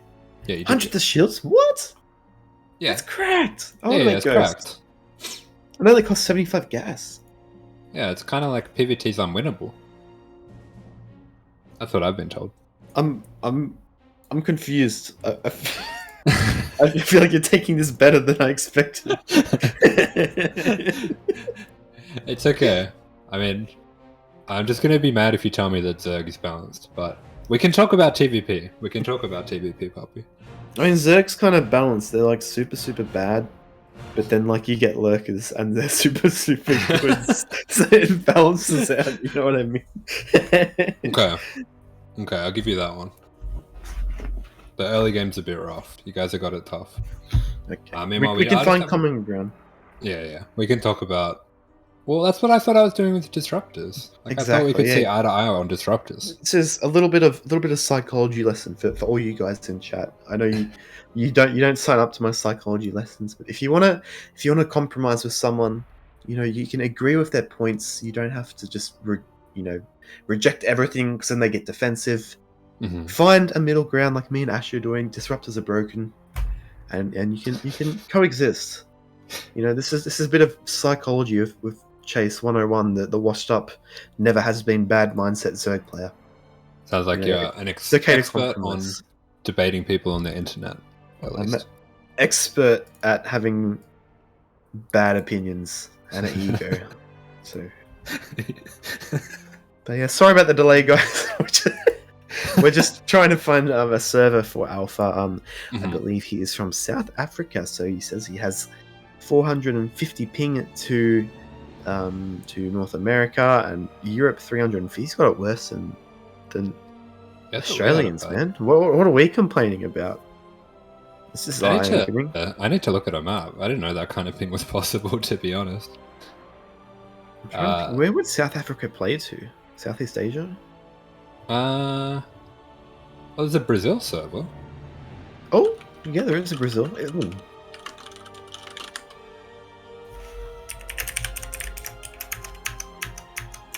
We are just trying to work out what the best server is for these two players between South Africa and Korea. Yeah, that's a pretty tough one, but maybe Brazil might be a bit too favored for South Africa in that situation. I guess, yeah, Korea against South Africa. This is Yeah, this is a pickle, not something you experience. But here at the CranKy Ducklings, we're all about catering to players of all skill levels for the fairest server, the fairest experience. Oh, I got a friend request from Alpha. Oh, that's nice. Yeah, wait, I don't think I can even accept. My friend list is full. please, please tell him I'm not just being mean. It's toxic. But yeah, it's Okay. It's like we are going to possibly do Europe server. You like my subtle flex for how popular I am, Asher? Yeah. That's classic. I'm gonna call it a pro gamer move. I'm gonna keep calling you a pro gamer. My friends list is literally a graveyard of like people's Smurf accounts from 10 years ago. So. Oh no. Yeah, I mean. Oh, did that work? Yeah, oh, I think that worked. Hold on. I gotta relog. Okay. I'll let them know. Yeah, it's a classic pro gamer move when you got like random bronze player that's like, I want to do coaching, and they're like, add you as a friend, and they're like, when are we going to do coaching? And you're like, man, like my friends list's full. There's too many people on it. I can't delete anyone, so I just can't add you. But you know, like, you can hit me up on Discord whenever you want, and then you're like busy. I know your tricks. I'm trying to press the accept button, but nothing's happening. But yeah, that's that's the trick. I keep pressing accept and it's like logging me out and goodbye. yeah. You can't just delete the ESL Australia account. I'll get rid of them. Alright, so it does look like we have one of our opponents. We just need the other one, unless you want to play it. You feel like smurfing?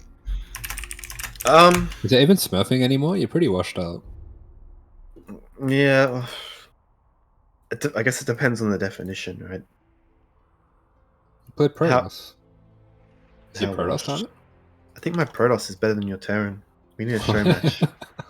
I reckon. Oh my goodness. You beat me once with that dirty trick building your bunker between my buildings. Yeah. Because you did it wrong, Chase. If you do it wrong, I have to punish you. Back in my day, in the honorable days of Wings of Liberty, when Asher, you were just a baby in your in your crib, I would have I would have crushed you. Pretty sure, because even though I was like a silver Protoss, you didn't even know StarCraft existed. Yeah, I mean, I didn't have a computer, so yeah. But that's okay. So we have migrated to the European server, guys. We are hopefully going to get underway here. But yeah, interesting. I would have thought with 350 ping, you know, Alpha would play Zerg, the easy race. But no, Protoss throwing down force fields and storms. You know, there's some tight timing, especially with PvP throwing down pylons to block adepts from getting through the walls. This is Kudos. True. Kudos. Yeah, Kudos is kudos or kudos. Kudos to him. Kudos. Yeah, PvP will be really hard. It's kind of wild. Just gonna have a cheeky peek at the win rates. Oh, the PvP's good. Oh, all their win rates are good. Gee, they're just kind of cracked. Just get good, Ash. Yeah, I'm trying. Okay, Chase. It's okay. It's hard. Try harder. But it looks like we do finally have our game. So we are loading up on Tropical Sacrifice for this PvT. So yeah, this map, I think it's a really good map for Protoss to play a bit more defensive on if you're looking to play like a Colossus Phoenix style or something like that. With all the high grounds, it's a little bit like Romanticide. Definitely a really good map for one of those like defensive sit back styles. But we do know that Roselia is a Korean Terran. Typically, the Korean server is like super aggressive, and the Terrans are really good at these aggressive drop styles. So I think we will see a bit of a clash of styles coming out here. A clash of styles. I like that. Yeah.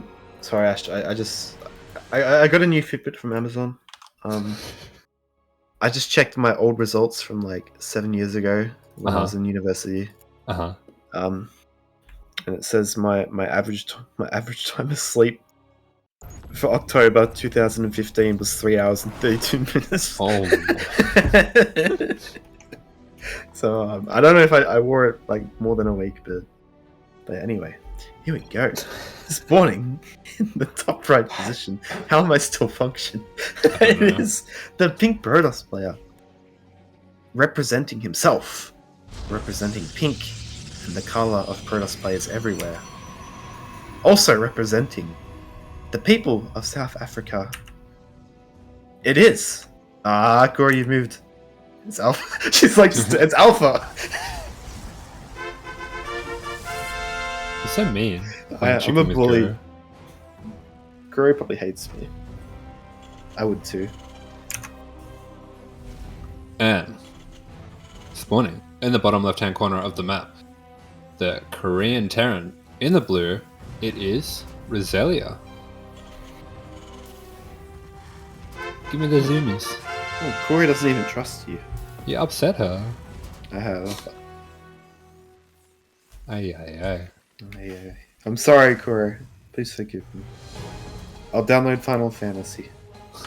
Just look at the proxy that's happening right now. Oh my God. Chase, what the hell? I bought a subscription, and then I had to download the update, and then I never downloaded the update, and then my month subscription ran out. But that's okay. Wait, you paid for the subscription, but you didn't buy it? You know there's a free trial. I've already used the free trial, Ash. Chase, why are you so crazy with your money? This is like the Steam library all over again. Asher, can you not tell people about my financial problems? Or lack thereof? Lack thereof. I'm just gonna tell them you're balling out of control. Tell them yeah. Either way, speaking of financial problems, we got look, there's a art. Is it the Artosalop?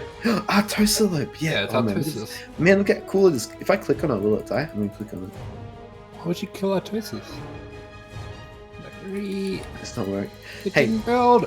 Do you know? Do you know an Archon does bonus damage to the Artosalop? It's a biological. What? It only has 10 health. How do you know that? Well, it's a biological unit. You're evil. Archons do bonus to all biological units, Asher. Zergs are evil. Terrible. Zerg is not evil. It's cute though. But yeah, Stalker coming in. Just gonna. Well, actually, hold that thought. There's a Stalker back at home too. So this is a 2 gateway push here by Alpha. Not even started Warp Gate yet. So really wants to get those Stalkers out. And we see after the Reaper, he went Reactor Roselia. So Alpha want to get up that ramp, start doing some pressure. It looks like that. Actually, it was just the one Reaper going to scout the gateway. Yeah. Well, there's no bunker. There's no other units. This Reaper going to run to safety. Asher. He's a winner right there. I was seeing a second factory already been starting for Roselia, so he was going for a double gas style, which is typically a bit more aggressive. You get your factory a bit faster, but I've never seen this double factory.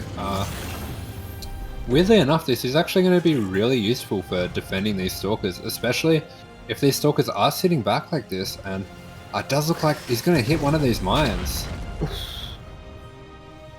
That's one Stalker less in this world.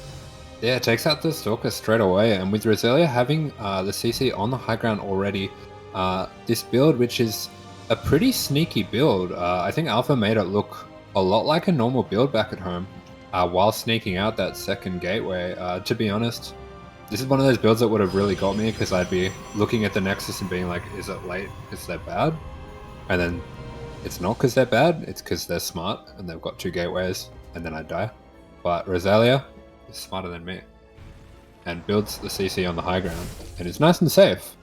So this game will continue, but without landing that CC for a little while, the economic position is a little better for Alpha already. Yeah, no, I definitely say so. He did get what he wanted to accomplish. Nice little build order win, and not really build order win, but good little mind games. Despite not getting a lot of damage done, it was only a gateway in the pylon, not the biggest commitment. But we see 3 Widow Mines and a Siege Tank out for Roselia. Another little thing I'd like to really point out is just we can actually see on the mini-map where the players are looking. Like the Archon rule or co-op, which is really cool. It really helps seeing if players are paying attention. Shout out to Kuro for setting up that mod. Not just saying that because I need to apologize for being a bully earlier, but it's really cool, for sure. I'm surprised we didn't have it earlier, but look at how many Widow Mines are out here. And remember, Alpha said he gets 350 ping to Europe, so this is dirty. Chase, now you're just bullying me. We didn't have it before because I set it up before. Ah. Oh, Nah, I'm joking. That is why, though. I'm gonna bully you anyway. Okay, that's fine. I gotta be honest, I've never seen this in TVP. I don't think I've even seen it in other matchups, but this is probably the last matchup I would expect it to happen in. But at the same time, Alpha has an observer out, so he's going to be able to get a bit of an idea what's going on. If he wants to, he can bring that observer back as well and get vision of those mines. The stalkers do outrange the mines, but it looks like he is just going to look for a blink up into the main. So pretty aggressive blink build coming out from Alpha, and at the same time does have his third coming up back at home. So really nice play overall, and pretty ballsy going for the blink play even on the ping. Yeah, and funnily enough, this third base location, it's gonna actually scout. Actually, yeah, the pylon to scout this drop coming in. Stalkers morphing back at home to deal. They've got blink. Little kind of useful thing as we see the blink into the main, maybe seeing the drop prompting him to jump up. Even if he blinks into the main Alpha, you can see he's a Widow Mine, sorry, the Warp Prism to micro units back. So even when blinks on cooldown, you get damage done as the mines drop at the natural of Alpha. Oof. 12 probes, more 14 probes getting taken out. One mine not even dropping, but there's a lot of damage in the main of Roselia as well. Yeah, and we do see a bit of a panic F2 just bringing all the units back to defend, seeing that this situation is getting out of control, but he does catch that medevac. That was being pulled back, and he is going to be able to get this mine drop off in the main, but doesn't borrow the mines in time. A little bit unfortunate. These are in fact drilling claw mines, so they borrow really fast. And whoa, brutal hits! Oh my god! Puppy, no, puppy! Ah, puppy! Yeah, so these stalkers here that he's got now, this is pretty much all he's got for the rest of the game, because that was almost every single probe going down. And nice little blink there to get himself out of trouble, but I'm not sure if he's got enough here. Yeah, no, I want to focus these Marines down. The Hellion being quite weak too, but the SCVs are no slouches. They're going to surround these Stalkers, the surface area on them. And actually, it looks like, meanwhile, back at home, there's more Widow Mines. There's so many Widow Mines. Asher, another one goes off. Only gets the one probe. But I don't know. I feel like Alpha is fully kind of committed here, but I think, yeah, Roselia is just, he's old. And he's got burrowed mines in both bases. Yeah, gets the Warp Prism down as well, and I'm not sure, I haven't checked. He does actually have an armory, so these are invisible mines. We do see a Chrono going down on that Robo, but the Observer isn't making, so... and already used the recall as well for that Warp Prism. He's not able to get the the Observer back home with the recall, and GG has to be called. What a game. Has called 60 probes going down that game. That's nuts.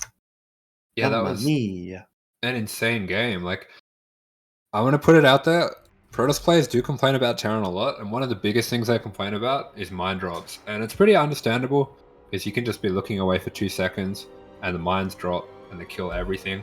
But Roselia took it to another level with the armory and with the drilling claws, so these are fast borrowing mines.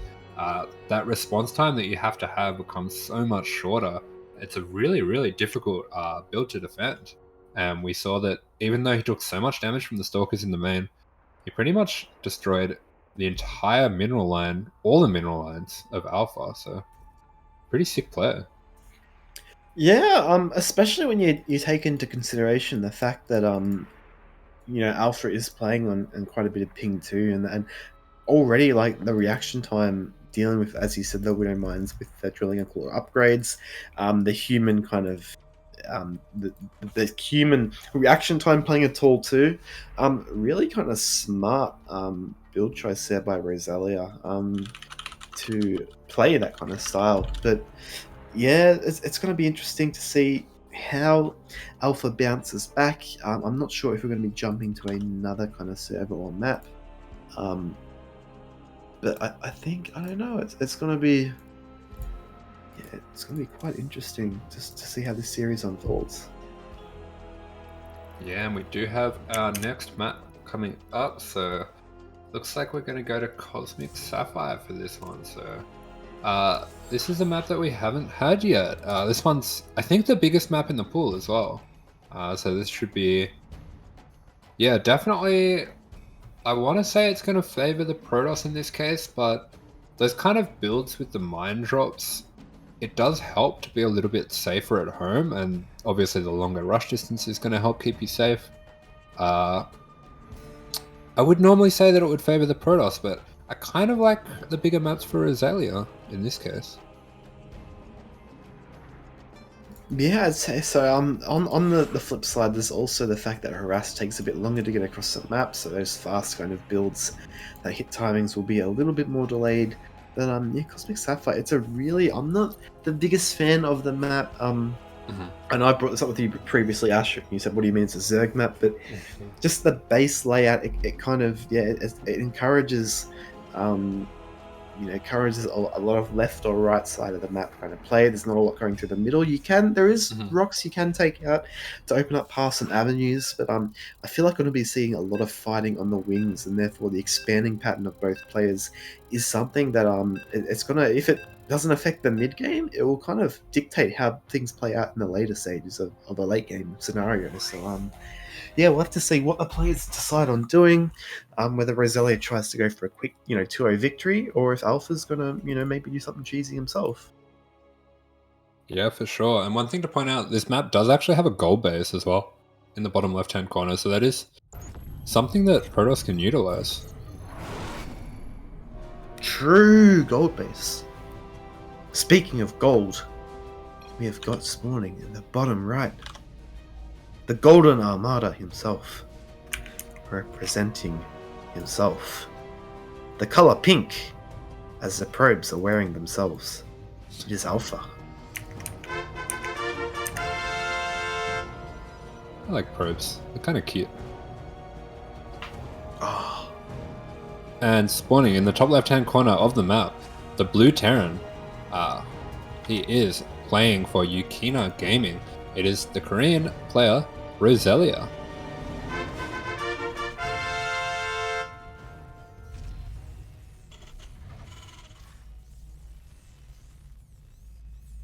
Asher, I got a joke for you. Okay.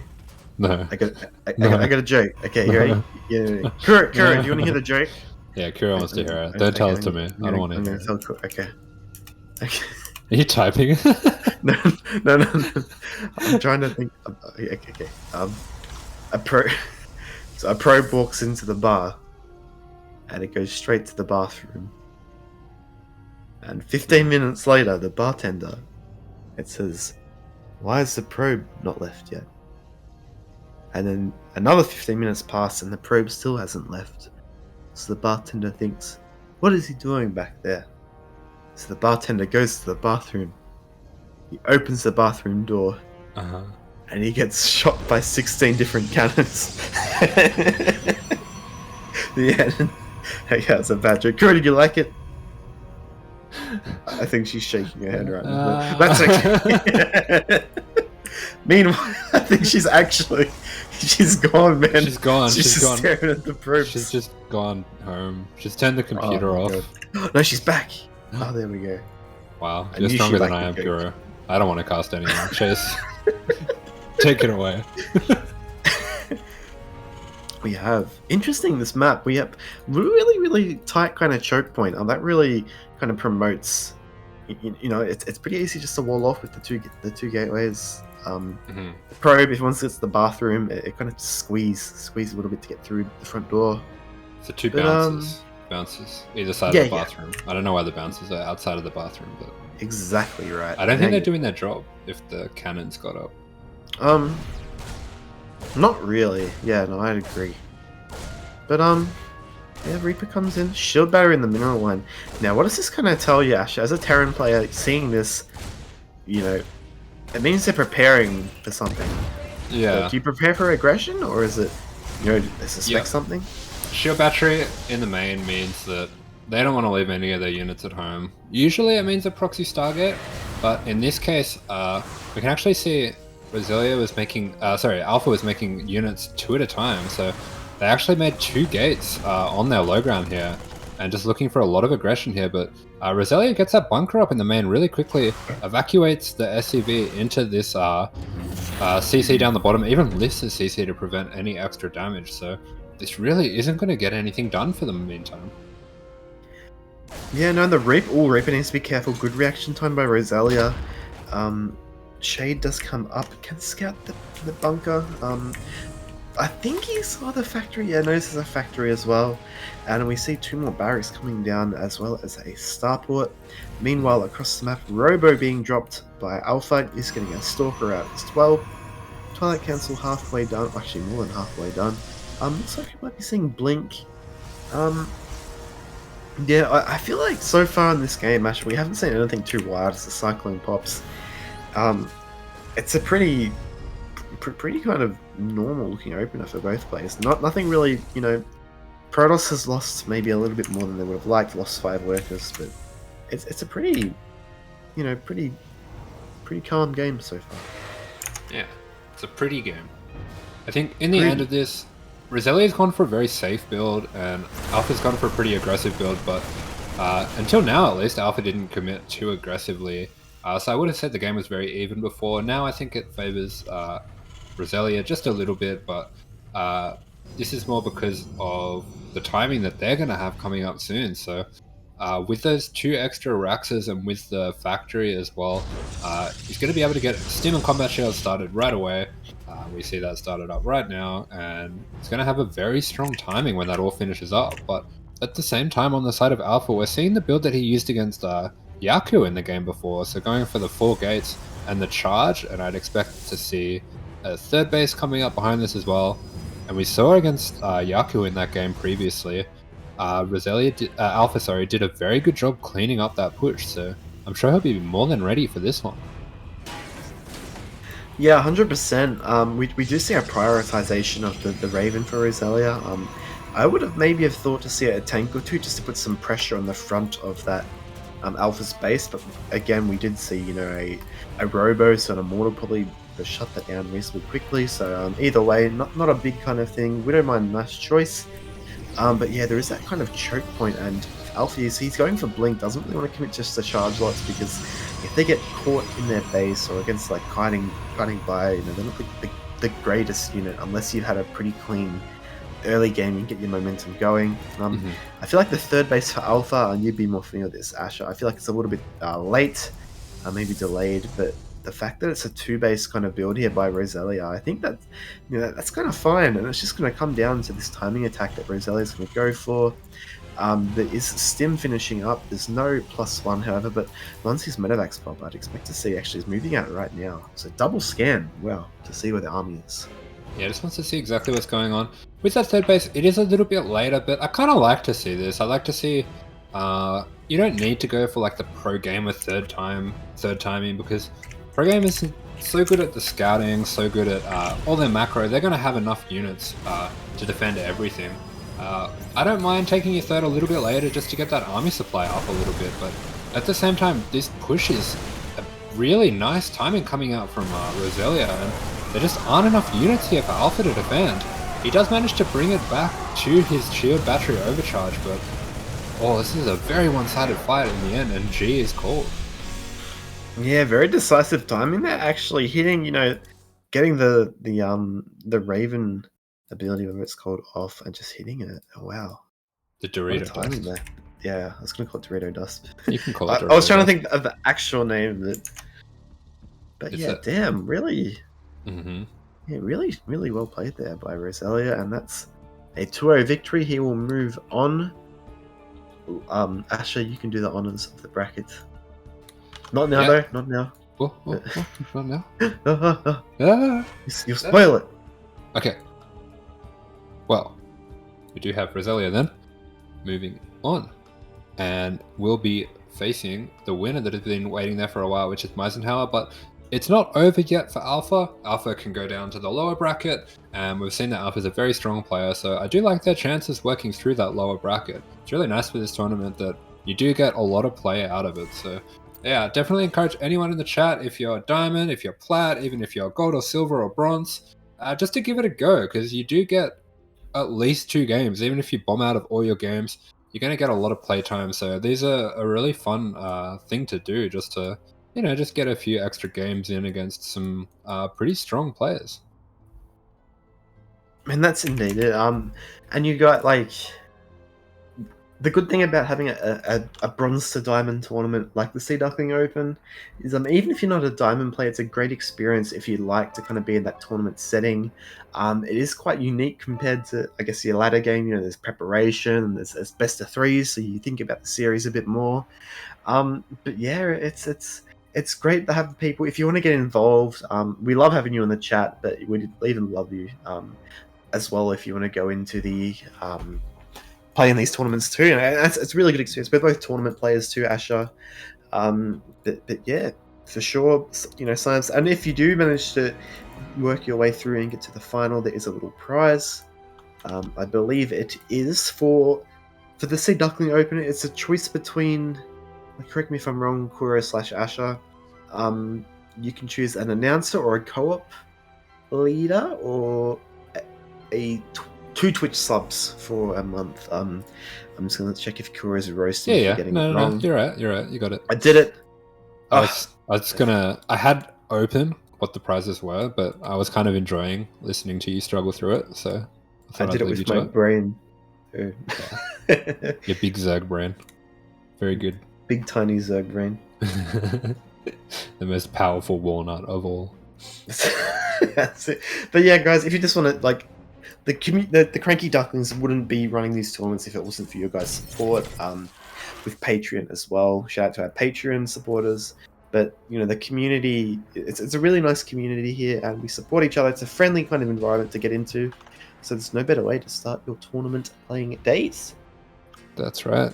And especially if you're like a more improvement focused player, it is a really good way to get good fast. Like if you're aiming to get to those higher ranks of Diamond, playing against players that are at those ranks is going to give you a good idea of what to expect and what kind of level that you're going to need to reach to get there. So it can be a really good way to improve your own player. At the same time, Chase, come to NA. Come to NA. We got it. I'm coming. Come, Chase. Come on. I'm coming. Wait. I'm here. I know it's difficult to tell you to leave your post as the sheriff, but you're needed elsewhere. I am the sheriff indeed. Yeah, so we do have this match coming up between Roselia and Mizenhauer. So we saw Mizenhauer before, very strong Zerg player, and Roselia, a very strong Terran player as well. So we did see as well they're both pretty fast players. So TVZ, kind of a matchup that's all about the mechanics, all about who can be faster than the other player. Kind of just one of those matchups that like really tests your skills than necessarily the brainy part of StarCraft. Would you agree with that? Yeah, I'd say definitely. There is. It's not just pure mechanics. Is, you know, you have to look to scout. You have to know what to look for with your opponent. So you can set up to put yourself in an optimal position. But the optimal position would be for that kind of mechanical tug of war. You know, so much to do with spending money, Zerg with their creep spreading injects, Terran with their multitasking and dropping and denying the creep. It's a really fun matchup that especially even the hardest swarm era was, you know, I'd say undoubtedly most people enjoyed the matchup back then, and even today, because of the changes to the economy, it's even faster now than back then. So it's a great kind of spectator matchup in that regard. But yeah, I'd say this will definitely be a kind of a test of who can kind of get the more stuff done, and out kind of maneuver and multitask their opponents. So I'm excited for this because I think both of these players have been I guess the strongest we've seen so far in the tournament. Not just because they've won, but there's been pretty convincing victories. Mm-hmm. But yeah, I added this TVZ as well, Asher. So we actually, you know, we know a little bit about this matchup at least. Speak for yourself.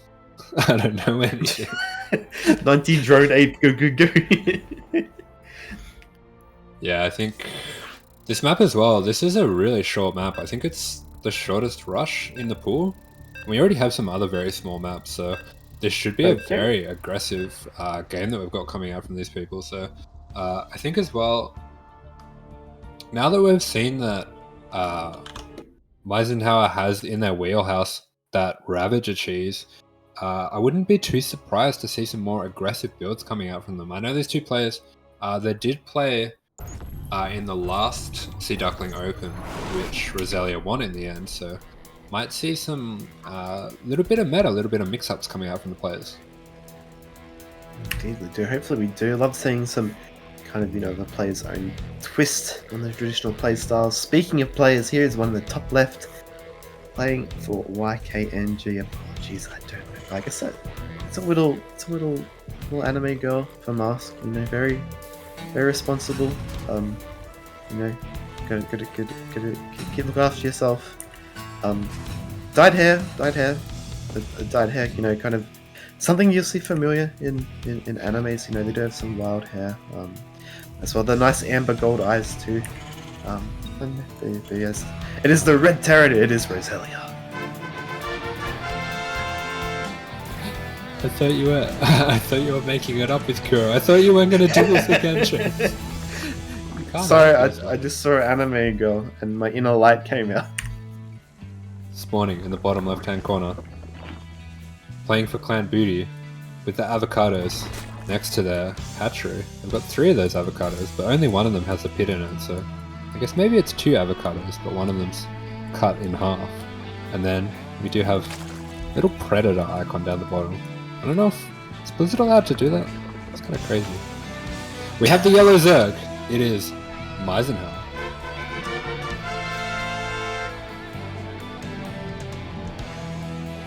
Actually, that is kind of crazy, isn't it? Yeah. Speaking of crazy, we have a standard kind of open for both players.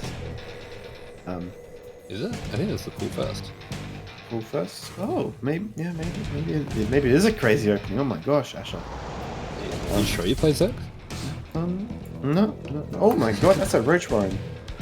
What does that mean? That's so brave with the SCVs, like right next to it. Something that if Roselia was really diligent, he would have noticed. One, the fact that there's still drones in the gas, obviously, but 2, that link speed wasn't started. So he should know that it was something. This is kind of interesting because normally you go. This looks like it was a. Well, normally you go pool and then gas, but this looks like a gas and pool. Correct me if I'm wrong. He's got a lot of gas here, but yeah, maybe some Ravagers. I already mined 250 gas, so I think I have been seeing this a little bit lately. These 5 Roach builds, players going for a few more Ravagers than usual, but starting up 7 Roaches. I haven't actually really seen this build before. This is kind of cool. This is a lot of Roaches. Normally you expect 5 Roaches with this build. And if Roselia had seen the Roach Warren, I think that's what they'd be preparing for. But we're actually seeing even a 3rd hatch being taken. This is a very creative build. I really like it, actually. Yeah, I feel like this could even just end the game straight up if it's not scouted by Roselia, because we did see, I believe the Reaper was skipped, but yeah, Dark has been doing a variant of the 5 Roach where he gets 2 Ravagers and commits a little bit more, but this is even a heavier commitment, and that could be, normally this amount of units can deal with 5 Roaches if you force some SCVs, but hold that thought, this is 7, it's 5 Roaches and 2 Ravagers, Micro as well, potential for even more Ravagers, and I think, this is scary for Roselia, our Terran player. Yeah, really nice pullback there. I would have liked to see maybe waiting for all the Roaches to collect together before going for the attack, but in the end does manage to keep all those Roaches alive, and even does morph the low health Ravager at the front, low health Roach at the front into a Ravager, so hasn't lost anything yet with this attack. And I'm not sure this bunker's going to be able to get up. We do see the Hellions going down, all the Marines going down. This is a really brilliant build there, and GG is called. Wow. Yeah, really decisive timing there, and I guess Roselia thought maybe he could take it, but then there was just overwhelming amounts of units. So 2 Ravagers, the extra DPS from that Rav, really kind of good build choice there. As you said, it is the shorter kind of rush distance map by Sun. So strong victory, only 4 minute 19 4 minutes 19 seconds long, and already a win on the board for our Zerg player. Yeah, that was a brutal build. I'm not gonna lie, I think I would have died to that, and I would have been very upset. But yeah, that's really cool build. Even had the third hatch coming up behind that. So as much as it was a very, very committed roach attack, if he got enough damage, I think he would have been able to macro out from ahead as well. So yeah, that's very nice stuff. We do go on to Roselia's map pick now, and we're going to get Data C as our second map. So another map that we haven't had yet this tournament. That's right. And just going back to what you said, Asher, with that build, he was droning the moment he started like moving out the roaches. The moment they left the base, he was already droning. So is that saving grace the fact that it was sorry, I'm so bad with names. Was it Mizenhauer? Oh yeah. Mizenhauer, yeah. It was their map pick, but it'll be interesting to see the game plan here by Roselia, because generally going into a map that you pick, you have a bit of a plan in the back of your mind. So I reckon the ball will be in their court, but don't discount Mizenhauer, because they've shown they can be quite aggressive with their cheeses, and they might even take the initiative and try and take the series by the reins here and go for decisive swift 2-0. Yeah, for sure. And I wonder as well if Roselia maybe picked this map because of such an aggressive player coming out from Mizenhauer. This map definitely going to be one of the safer maps in the pool against that kind of attack. We have a longer rush distance, we have a ramp at the natural as well, and kind of a bit of a winding rush distance as well. So if you want to catch stuff out on the map, it can be nice for that as well. But we do have our map loaded up now. That we do have indeed. Spawning in the top right position is the red Terran representing YKNG. It is Roselia. You were so quick this time. Yeah. And spawning in the bottom left hand corner, it is the yellow Zerg playing for Clan Booty. It is Mizenhauer.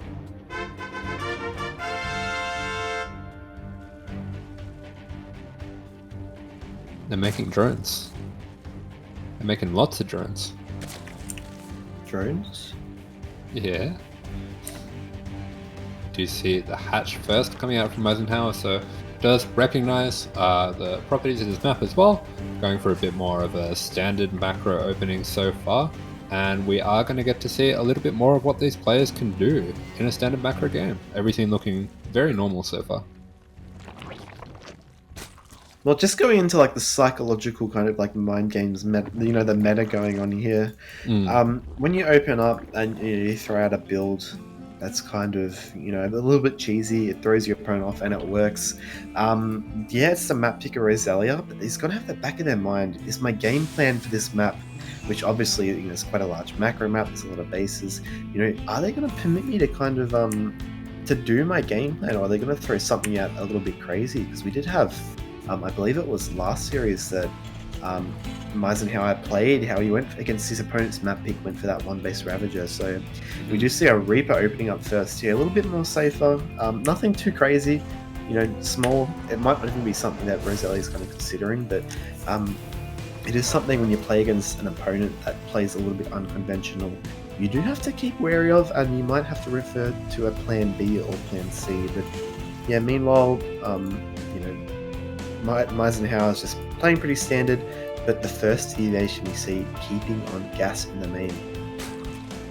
Yeah, I totally agree with what you're saying as well. It's definitely something that, for me, if I play against a player that's shown that they like to play roaches, it does kind of change the builds that I might go for. So a lot of the more aggressive builds you can go for Terran, and the corner cutting builds don't really work as well against a roach player. So it does change the way that you can play. It might force you to play a bit more standard when you maybe had some prepared builds that you wanted to bring. But yeah, as you referred to, Mizenhauer is staying on gas here and hasn't started to look to take this third base yet either. So I do expect that alarm bells will start ringing out for Roselia as they notice that the Zerg player isn't really trying that hard to get the third base, but we do see as the Reaper leaves, the third base is thrown down. Yeah, we do indeed. Quite interesting because we now see he's going up to 180 gas. Reaper's going to jump in. Should see that ling speed if he's able to pick up that it is researching. Nothing too crazy. Has to be careful. May lose the Reaper here. Does just narrowly get away. Meanwhile, we do see some Marines being built. It looks like this is interesting, Asher. What's this? We've got Marines and a tech lab on the. This has to be fast Banshee, right? Anything else would be quite greedy. This is really interesting. I was watching some Cure VODs this morning, and I saw this build from Cure last night. And I haven't really seen this build before, and now we see Roselia going for this build today. So I wonder if he was actually watching those games last night and wanted to give the build a try for himself. That's pretty awesome. Like, cool that he's keeping up with the games, if that is in fact what he's doing. So I believe once he's got the Banshee and the Cloak started up, we should see a swap from the racks in the factory just to get a few Hellions out as well. After we've got those first few Marines, so we'll just see if he does that later on as well. But this is a really nice setup for him. He showed a lot of Marines. It's going to look like something like a 2-1-1, so I don't expect to see any extra spores being thrown down, and these Banshees are going to be a real surprise when they fly in. Yeah, it is quite unorthodox, which does have its strengths. I feel like the Marine count that was shown is a little bit less than what you'd expect for 2-1-1 or a 3 racks. If I saw this kind of Marine count, I'd think maybe something like BC, honestly, myself. But we do see No Fear kind of with Sun. It looks like this might even be the standard kind of macro style. Starting at the Bane nest shortly after the lair, so they can get their Bane speed straight away. I assume that would be what the plan is, especially since it's up against what looks like a potential 2-1-1. But honestly, despite the game plan here being fast Bane speed to deal with the aggressive Marine play, the fast lair is going to come to play quite nicely against these Cloak Banshees. Yeah, we do see 2 Overseers starting up, so if the Queens are in position, these are going to do really well for defending these Banshees. 1 Overseer is in the main, so that one just using for scouting, but we do see these Queens in this Overseer moving out to zone out any potential threats, so depending on where Roselia chooses to come in from, this might be deflected, and we do also see this Spore in the main already set up, but it's a little bit out of position. The Spore is really out of position. Ash not even going to be able to stop. Does poke the Banshee slightly, but yeah, these Banshees are going to be able to just one-shot these drones, and this is crazy damage being done here. Has not lifted the Spore yet, probably waiting for the Overseer. The main and natural not connected with Creep, and these Banshees, honestly, they're just going to dip straight down to the natural. They're going to scout the Spire, but this is a rough kind of position here for Mizenhauer. Yeah, 11 drones going down. That is so much damage for these Banshees. We do see that the worker count getting pretty close between these 2 players, so only 10 behind as the Terran. Definitely not a bad position to be in at all when you take into account the income of the mules as well. We do have both players on 3 bases here, so the ball is definitely in Mizenhauer's court to get a little bit of damage to get things back in their favor, and maybe we can see that happening with these mutas. But they have been scattered as well. Yeah, that's the thing, and despite the fact that he's managed to take out 1 Banshee, like just the fact that so much damage has been done, the 3rd base secured behind this. At 6 minutes, the Zerg kind of wants to be securing their own 4th base to kind of keep up, but it's looking like turrets are going to be finished because it was scouted. Marines, this is a fantastic position for Roselia, and despite the really kind of cheeky playing game won by Mizenhauer, this is looking like a commanding position for our Terran player in game number 2 on their own map pick. Yeah, we are seeing plenty of turrets coming up at a good time as well, so very aware of the threat of mutas coming in, and just happy to sit back with these tanks until the upgrades kick in, until the medevacs are out and ready. So we do see a really nice lead. Does throw down a scan just to keep an eye on what's happening at the 3rd. Gets a good idea of the drone count, gets to have a look at the extra gases as well as the Ling Bane, and he's going to be happy with what he sees and pushes out now. Yeah, that's just it. And this creep spread, it is a saving grace here for Mizenhauer. He does have Bane speed as well, but you see, actually, is there no combat shields on these Marines, Asher? Oh no, there's combat shields, okay. Yeah, he does have the combat shield, just a bit of a different skin, I guess, but this is a very aggressive positioning from Roselia. just walking all these Marines straight onto creep and going straight for this base. But no reaction just yet from Mizenhauer, which is because they were morphing in all of these banelings, and banelings unfortunately connecting with the tanks a little bit there, but he's going to be able to get on top of these very bruised Marines. Yeah, and actually does manage to clean it up. However, he lost his 3rd base. I mean, Terran's on 3 base, and your Zerg stuck on 2 base. You know, he does have the saving grace. He can be lava efficient with Mutalisks. Maybe try and bounce around, get some damage done. No, I think Roselia is in a commanding position.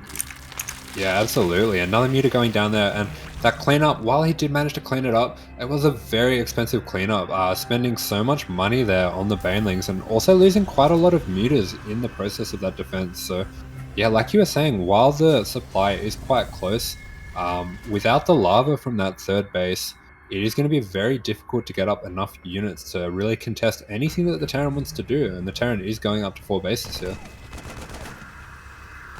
Yeah, most definitely. We see, you know, some run-bys trying to get some damage done here. The turret has pushed the meters away. A huge kind of Bane run-by too.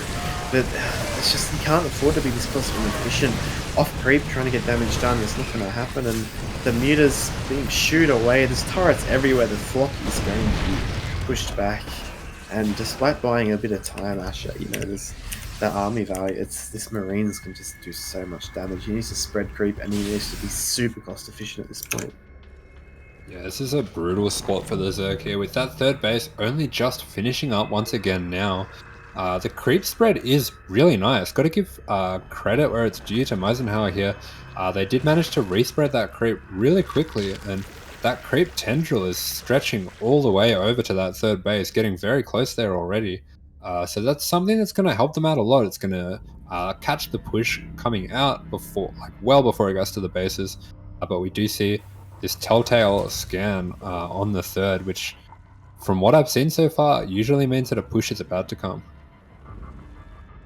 Most likely sussing out where his opponent is, where their army is. 1-1 is now finished for Roselia as well, where 1-1 just now being started for Mizenhauer, and it's, yeah, this army could actually kind of get isolated here once he sees where it is. A couple more mutas getting taken out, and does manage to catch some straggling units, but it's not looking too good at the moment. Trying to get damage done, like kudos to Mizenhauer for trying to get damage done, but and being proactive in this case. You know, you can just run by till the cows come home if you can't stop your opponent's army. To be fair, he does a decent creep spread, but it's going to be a difficult position even when we're getting upgrades to hold. Yeah, it does do a good job of bringing Roselia back home, though, so it does buy a little bit more time for himself, and time is exactly what he needs. So if he can keep using these Bane run-bys just to pick off a few workers here and there, and just to keep Roselia at home, he might be able to get himself back into this game. But we do see Roselia is going ahead with this push, and at the very least going to clean up all this creep over here, but that 3rd base is under threat. It is indeed, and actually quite ballsy by Roselia pushing this deep on the creep, but to be honest, I think they can even afford to do that. They've mixed in Marauders, which is quite a smart choice when they're kind of stuck on one Bane, and the Marine's going to be pushed back. Not many tanks, I don't think there's tanks at all, but you just see the damage. The mutas, GG is called, and the army just evaporates. Roselia is going to take game number 2, and we have a game on our hands. Yeah, absolutely. We do have a game on our hands. We have the series tied up at 1-1, and a very nice game coming out from Roselia. Took the lead, stayed back, and handled all the run-bys appropriately before pushing out for the win. For the win, AsherBro. Yeah, But yeah, no, that was kind of a straight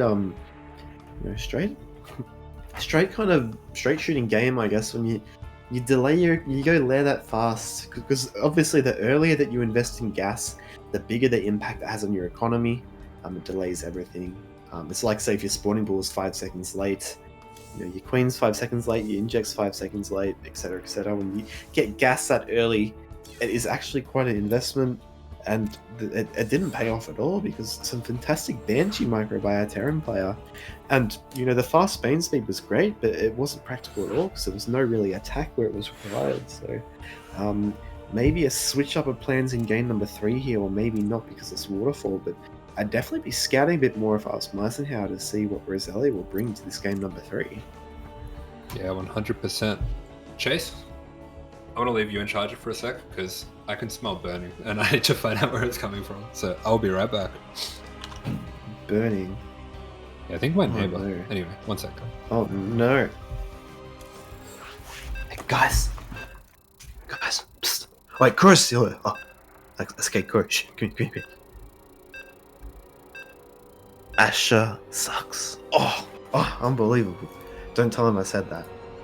But yeah, here we go. Game number 3 on Waterfall. It is going to be a match between these two players for a spot in the grand final from the upper bracket. So the winner of this will get that 1 map advantage, and I believe it's a best of 5 in the finals. We will find out. But here we go. Kurei's probably rolling her eyes. I get to introduce both players. I will be fair though. Spawning in the bottom left, it is the anime enthusiast, the Red Terran player, playing for YKN Gaming. It is Roselia.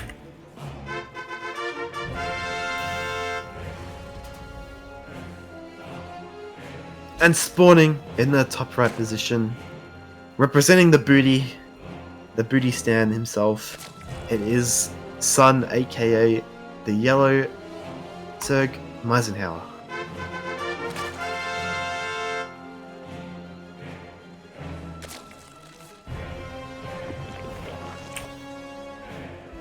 Yeah. Ooh, gas first, gas pool. Very interesting.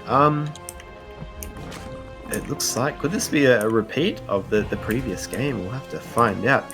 Kureiton, what do you think's gonna happen? Chase, I'm back. Yes. No, Kurei's my new co-caster. Go away. Okay. We made up. No, come back. Okay, I'm back. I don't know if Kureiton actually has accepted the position. Okay. Asher. I'll be here until then. Asher, can you follow my camera for a sec? I want to show you Following your camera. Show me something. Okay, check this out. I learnt this ages ago.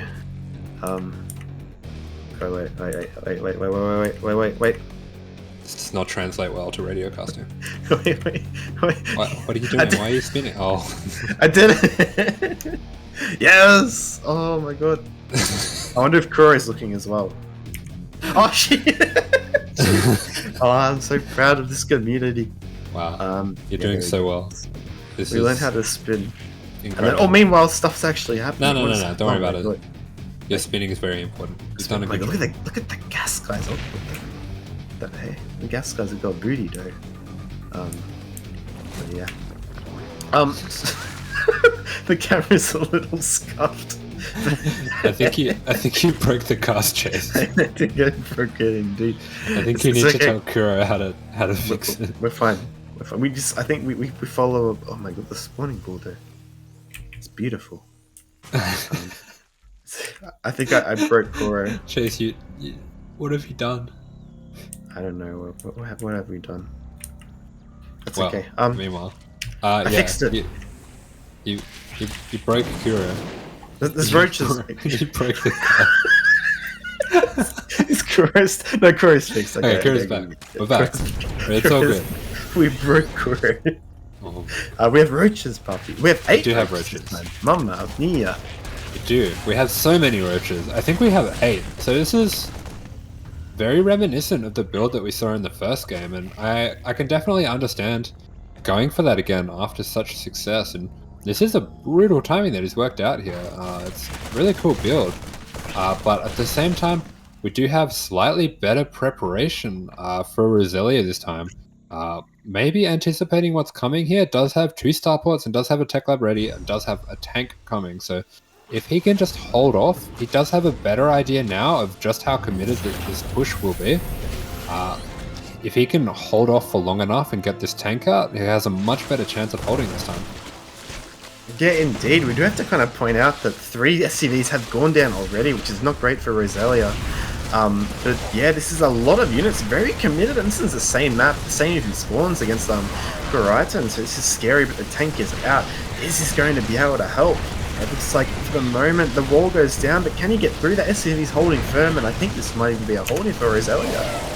Yeah, really nice hold position there with the SCVs. Does manage to deny entry to those roaches, and I did think it was a little bit risky where he sieged up his tank. It was in range of Biles, but does manage to get away with it, and will use a bit of fancy drop micro as well, just to finish off these last couple Roach and Ravager. So pretty nice opening there. I do say that, but if we have a look at the supply, I think he took too much SCV damage. I think so. 15 SCVs, despite how committed it was, and he's going to be able to save one of the Ravagers. You know, it doesn't look horrible. If you check out the units lost, it's fairly even, but you have to keep in mind Zerg is trading units that want to kill workers, you know, for units that want to just be workers and live. So, especially this early on, all the worker damage is compounded, because the earlier the workers die, you know, the less mining they can do. And yeah, like, well, Ash, you not being a Terran player, when you make harass units, you want to trade out for workers all the time. Yeah, so definitely a very rough situation, especially as you talked about in the previous game. Mizenhauer does a really good job of droning behind these pressures, so once he's made the roaches, just pumps those drones, knows that the pressure is going to keep him safe for a little while, and is able to extend his lead here. But we do have Asher double. Check what Kureiton's looking at. Yeah. So, we have here a factory. Factory. No, it's no, not making anything. No, not the factory. No. We do have not the factory. We have a gas geyser at the no. 3 workers. We have a liberator. A marine drop. A marine drop. A marine drop. No, we don't. We have a marine drop, but it's staying at home. Do you have a battle cruiser? Oh my god, we have a battle cruiser. Oh my god, no way. Are you afraid, Chase? You should be. Can they reach me through the screen? Yeah. So, I will say, it does look like Roselia was planning to go for a 2-core BC build from the start of this game, and despite all the damage that they've taken, they are going to still try to go for it. A little bit of an interesting decision there, but I do like the idea in general of going BC against these cool first openings, because the tech is so delayed. And I do expect if he does choose to TP this BC straight across, we're going to see a lot of damage, but we do have an attack coming out from the side of Mizenhauer as well. A pretty scary looking attack. Yeah, this is really cute. I really like this by Roselia. When you open Roach is just committed, your queens are going to be delayed. Liberator, even at the natural, the Spore Crawler's in position, but it's going to get taken out. Just going to load up. The Marine's just shepherding in the battle cruiser. Then there are a good number of queens are going to get here, but none of them even really have transfuse energy here. So another queen going to get taken out. This Liberator doing absolute bits. 14 workers down 15. I don't think Mizenhauer's even realized. He's realized just now that there's a Liberator at the natural, and this is fantastic multitasking by Roselia. Yeah, really nice set play here. Does manage to make the most of the different tools that he has, and he's actually going to get the GG, and there we go. The match is called right there. What a king! That was cracked. Yeah, that's a really cool attack. I think, if I'm being honest, I'm not sure if Mizenhauer realized how much damage that they got with the initial attack, because I'm not quite sure that game was over, but definitely a fantastic job by Roselia getting himself back into that game, and definitely ahead at that point as well. Was probably going to get the 3rd base as well, so would have been a very difficult position to play out for the Zerg. Yeah, fantastic. Even despite getting so much damage done, you have to kind of say the decision to go double starport, and keep in mind with so many workers going down, Roselia could not afford double BC, but built them anyway. Got a battle cruiser out. You know, use what they can with the Marines and the drop. Use all resources kind of available to them, and just had some excellent multitasking. And it probably wouldn't have been, you know, game-ending damage if Mizenhauer reacted faster and kind of pulled away from the Liberator. But when you're dealing with a Marine drop and a battle cruiser that catches you off guard, you can kind of understand how they get a little bit flustered in that situation. And just some really surprising but good play there by Roselia to get back into that game. Yeah, absolutely. Just using the best of their tools. And like you were referring to before, usually with these aggressive openings from Zerg, your queen count's going to be a little bit lower. So BC can be a really nice response. It's a really good response for things like 12 pull or that Ravager attack if you do manage to hold them, or even just a regular 16 pull. It is a really nice way to respond for the Terran using your tech advantage when you're a little bit behind in those other ways. So we are seeing Roselia go through and waiting now in the grand finals for the winner of our next series. So Indeed, if we check out, are we safe? Yes, the game's just saying, quick, put bracket in the chat. Go, go, go, go. Go. I did it. But yeah, if we check it out, you can see that Roselia will be our first finalist, and Mizenhauer drops down to take on a player who took out Kureiton, who previously beat them. It's going to be PotatoPleb up against Mizenhauer in a TVZ. Yeah, let's have a look at this run from PotatoPleb. Really impressive. After getting knocked out in just the second round by Kureiton, they got the 1-0 over Diffie, the 1-0 over Orko, the 1-0 over Alpha, and even beat Kureiton, avenging that game from the initial round. And they find themselves in the finals of the lower bracket. So amazing run coming out here from PotatoPleb. I'm sure they're in really good form today, and it'll be exciting to see how they match up with what we've already seen is a very strong Zerg player in Mizenhauer. Indeed. Yeah, we've already seen, like, especially if they're roaches, Mizenhauer's a tricky player, and when you're Terran, you can be a bit prone to Zerg tricks, because Terran early on in the game, there's a reason why they have bunkers, why they rely on walls and things, because straight up they're not the strongest kind of until they get the ball roll, until they get their upgrades, the siege tanks out, or Hellions get a bit of splash damage. They're quite susceptible to being caught off guard.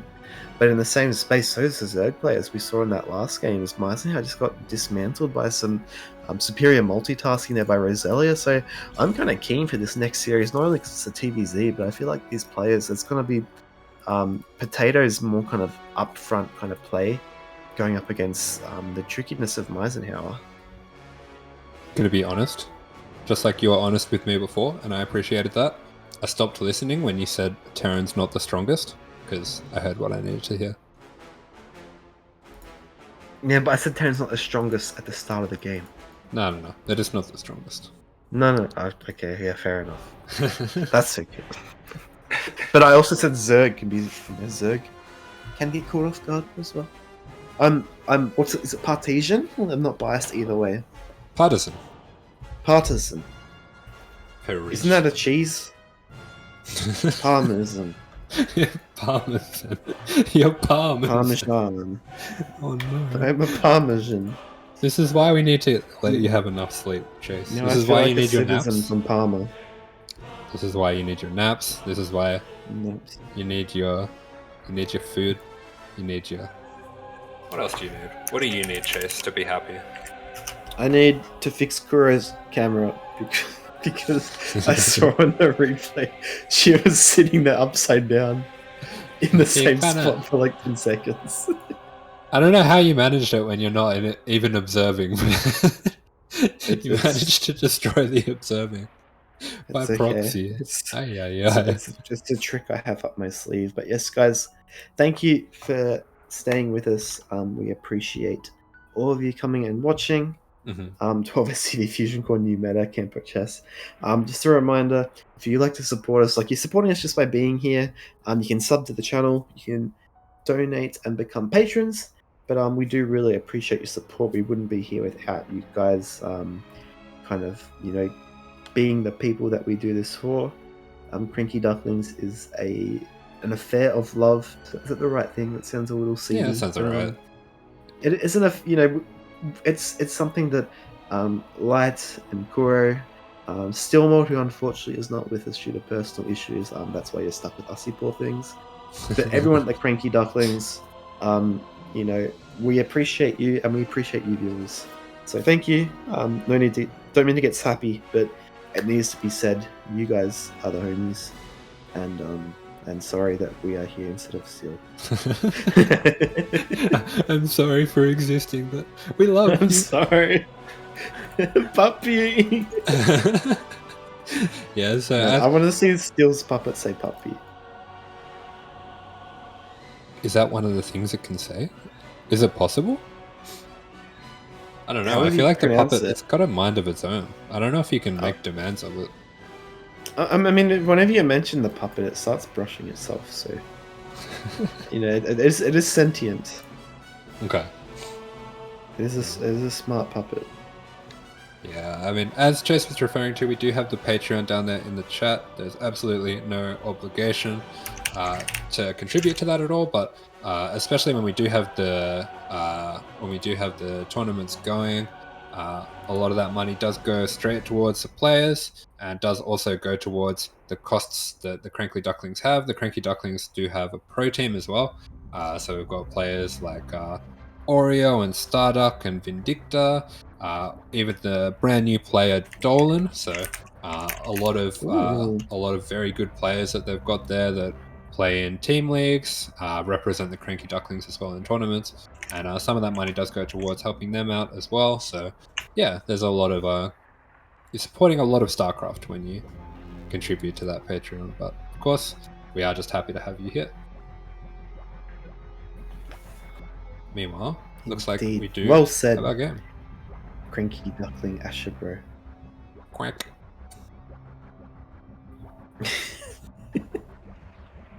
So we're just waiting, I believe. PotatoPleb just needs a quick bathroom break, and then we'll get into the action. No Emperor Fuble. The stream is not over. There's been some wacky series today, however. Proxies on proxies. Roach Map has 12 SCV Fusion Core winning the game. I've kind of enjoyed it. It's nice to actually cast with you, Asher. We haven't caught up as much lately, so it's good to be brought together. And don't be sappy with me now, Chase. professional casters. Puppy! Are we doing another one of these moments where you're like, I love you, and then Light doesn't say it back, and you're like, See, you'll say it back, so I have to keep you on a leash. Okay. I'm gonna play hard to get. You don't get that. I'm sorry. You don't get it. Puppy. Okay. I'm not sorry.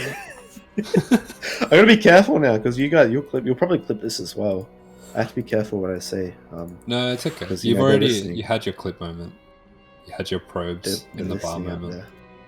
You do need to tell us about the drones in the bar, though. The drones in the bar. Yeah, tell us about. Do you want to learn about the drones and the probes, or the drones in the bathroom? It's just like the butterflies and the bees. The drones and the probes. The bees and exactly, that's what it is. Okay. Yeah. I think we've been I'll think of something. Sufficiently chaotic to make up for the lack of steel mod. Exactly right. I think so. Alright. You know what? If the first players are Terran, I'm going to intro them, because I want to hear about these drones. In these bathrooms. I don't know anything about drones in bathrooms. You're the Zerg player. I'll say something and it will sound horrible, and you'll say, Chase, that was so bad. And I'll be like, well, I told you already, I didn't have anything. You'll say, that's besides the point, Chase, you're a Zerg player. And then burning in the bottom right position is representing Clan Booty. It is the orange Zerg with the avocados.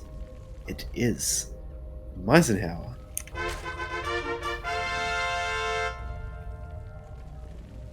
Wimp. And spawning in the top left-hand corner of the map, the blue Terran looks like he's representing himself with the clan T-Pleb. It is PotatoPleb.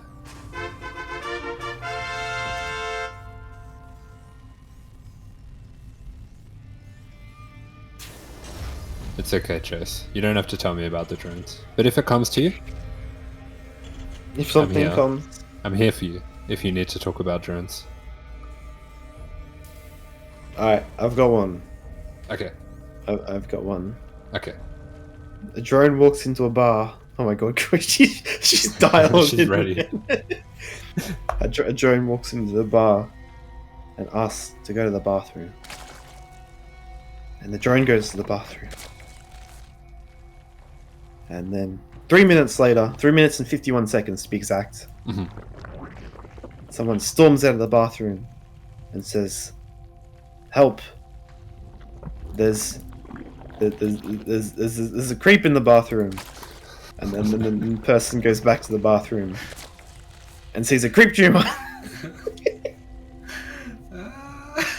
Because the drone turned into a hatchery and got a queen and dropped a creep tumor puppy. Amazing. Guys, you have to. If we don't have a Protoss in the finals. You have to do the Protoss now next time. Okay. I won't do that. But that was amazing. Thank you so much. That's okay. I do want to know, why did the drone have to ask to go to the bathroom? Well, I don't know if you've been to Europe. I don't know how cultured you are. When I was in Europe, you have to, a lot of the times, because the tourism industry is so big, you kind of have to buy something to use the bathroom at a place. So, I don't know, maybe the drone was in Florence? Or... Yeah. Or in England, you had to pay for the public toilets. Like, you have to have a coin. I didn't have any coins.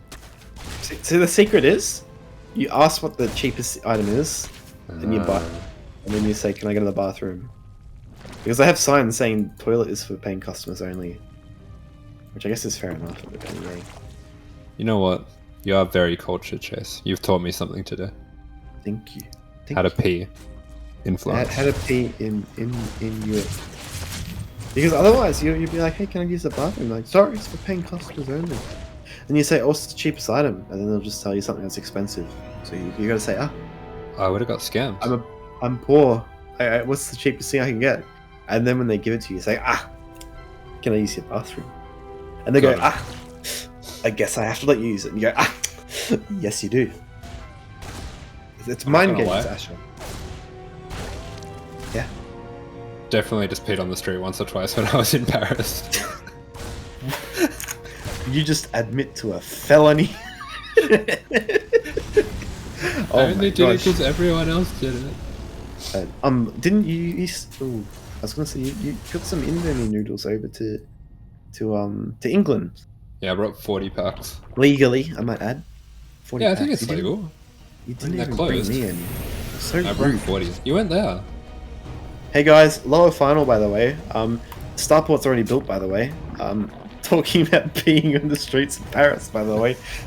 But yes, we have Cloak Banshee and we have an armory. Whoa. Yeah.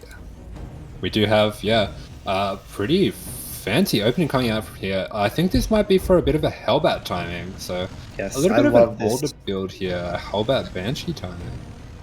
I don't know if PotatoPleb's been watching the games, but the fact that Mizenhauer goes for such a fast lair, and you see here there's a lack of queens, lack of drones, lack of lings even just up here. I think this is a really, really good build order. I don't know if PotatoPleb's been watching this series, but I really like it. And you see being very conservative with the Hellions, trying not to take damage, leading with the Reaper. I feel like this could really hit Mizenhauer where it hurts. Yeah, I mean, I didn't even really think myself about the early lair and such, but yeah, getting even these early volleys on these lings, there really isn't enough here for Mizenhauer to defend this. So, if the Banshees and the Hellbats are synced up really well, and I do believe the Banshees should be coming over to join the attack soon, this is going to be brutal to deal with. This Baneling nest is nowhere near finished, so Banelings are not going to be an option for defending these Hellbats. Mizenhauer's just going to have to do a really good job of running everything away until he can buy enough time. That's right, and even pushing the Bane nest is not yet finished, but the Banshee's not here yet. There is the lair, so Banshee's not going to be super effective, and honestly, this is kind of interesting because the Hellbats, they're trading out lings. The Banshee gets taken out, but I'm not sure. The Queen count's still quite elven. This actually may not do all that much, to be honest. Yeah, very good cleanup. I have to say, this is one of the reasons myself I don't really like this build, is you don't have the medevac with the Hellbats, so you can clean it up with lings if you have enough, and Mizenhauer actually did a really good job getting a lot of lings out there, getting good positioning with the queens and manages to clean that up really effectively and put himself into a great spot here. Great spot indeed. We have the third CC for PotatoPleb, almost finished, but unlike the previous series that Mizenhauer had with Roselia, lots of lings too. Only a few marines. There is a marauder as well, which is quite interesting, but he needs to pull some SPCVs. Yeah. Honestly, I probably would have just gone for a counter-attack. Like, it's easy to say this in hindsight when you've got like bird's eye, like general kind of view, but you take out that many units and you take out the cloak banshee, mind you, as well. There's a big kind of counter timing, but instead you can do the other extreme, which is what Mizenhauer is doing. Double upgrade Evo, grab a 4th base and just mass drone. So yeah, it's gonna be, I feel like, heading into this game, the queen count's still healthy. Mizenhauer has the advantage. Yeah, absolutely. Mizenhauer as well has shown in the previous games he does have one of his strengths is his creep spread, and he's getting that creep spreading going really well there. Something that was interrupted a little bit by this Hellbat attack. Probably took out a bit of the energy as well to use all those transfusers, but he has managed to, with these queens, spread tumors quite evenly all around the map. So this is going to be really good for him as the longer that the game goes. He's going to be able to cover this map in creep, and even got this cheeky little Zergling here blocking the landing of the third, delaying even more for PotatoPleb. Yeah, this is curious by Mizenhauer. He's getting both a Roach Warren and a Spire and melee upgrades. I think maybe for Ravager, maybe just for safety in case it's mech. Maybe he suspects it being mech actually too. But PotatoPleb, honestly, it is a huge map, and when you look at the creep spread on the edges of it, it's not too crazy. The middle creep spread's fantastic, but on this map you can kind of choose different avenues to attack from. Eventually he will want to cull it and slow it down, but for the most part, maybe like send out a medevac. Now that he's got 3 CCs worth of scans and take out some tumors, but it's not devastating as it would be on a smaller map, but it looks like he's just going to go for a timing with 1-1 now, and with 2 tanks. Corruptor's on the way too. I'm not entirely sure if this push is going to get much done at all. Yeah, we are seeing, instead of opting for the meters, a little bit more of a battle style coming out from Mizenhauer, going for the Corruptors instead, just to deal with these medevacs as well. Considering the lead that he's in, I don't really mind it at all. He is going to be able to, already considering how far ahead he is, deal with this push very well. And just adding in those Corruptors just makes it that much more difficult for the Terran to pick up and get away. Yeah, it's kind of dark-esque in the start, but here's the engagement, and I think, yeah, what a cleanup, and PotatoPleb maybe overextending a bit, is forced to load up, but once you load up, most of your bio, the tanks on the ground have nothing to lay on, and GG is called. Mizenhauer takes our first game in this lower bracket final. Decisive fight, Asher.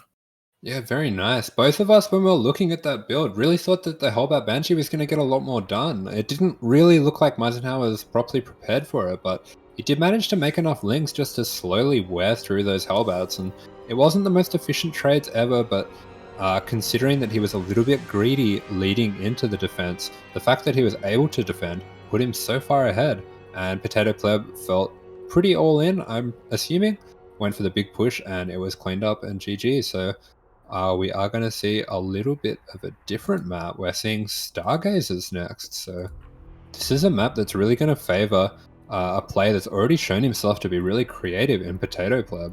I'm very excited to see what he has in store for this one. Yeah, no, I am too. I think definitely it was an interesting kind of build choice there by PotatoPleb. I was praising it. I thought, that timing, it hits before the Bane Nest is finished. It even hits, it hits before Bane Speed finished, let alone the Bane Nest. Sorry, the Bane Nest, let alone Bane Speed. I can't speak, my apologies, I'm getting tired. But then we had to keep in mind, dropping the Armory means there's one less Banshee that's going to be around, and then you've got the Overseer in position already because they've gone for Lair. So positives and negatives to how the build, not really the execution, but just how the build it kind of interacts with how Mizenhauer opens. But that's okay as we hop into map number 2, which is going to be on Stargazers, which is, I don't like this map, Asher. Why? Is it because I'm not going to say what the middle of the map looks like, but is that why? Wait, what's Is it the 'cause middle it of the map looks look like? like a butt? There's a star. Yeah. It's like a butt?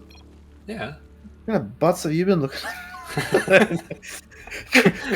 Kureiton's just like just look at the hatchery, you know.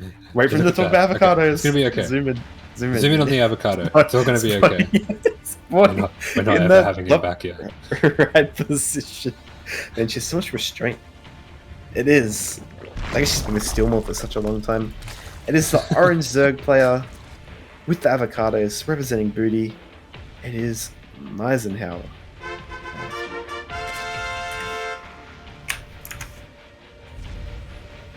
Kuro, shake the camera twice if you're being kept here against your will. Oh, so professional. And spawning up here in the top left-hand corner, it is the blue Terran. Down 1-0 in this series, but mixing it up here with the proxy, it is playing for Team Pleb, PotatoPleb.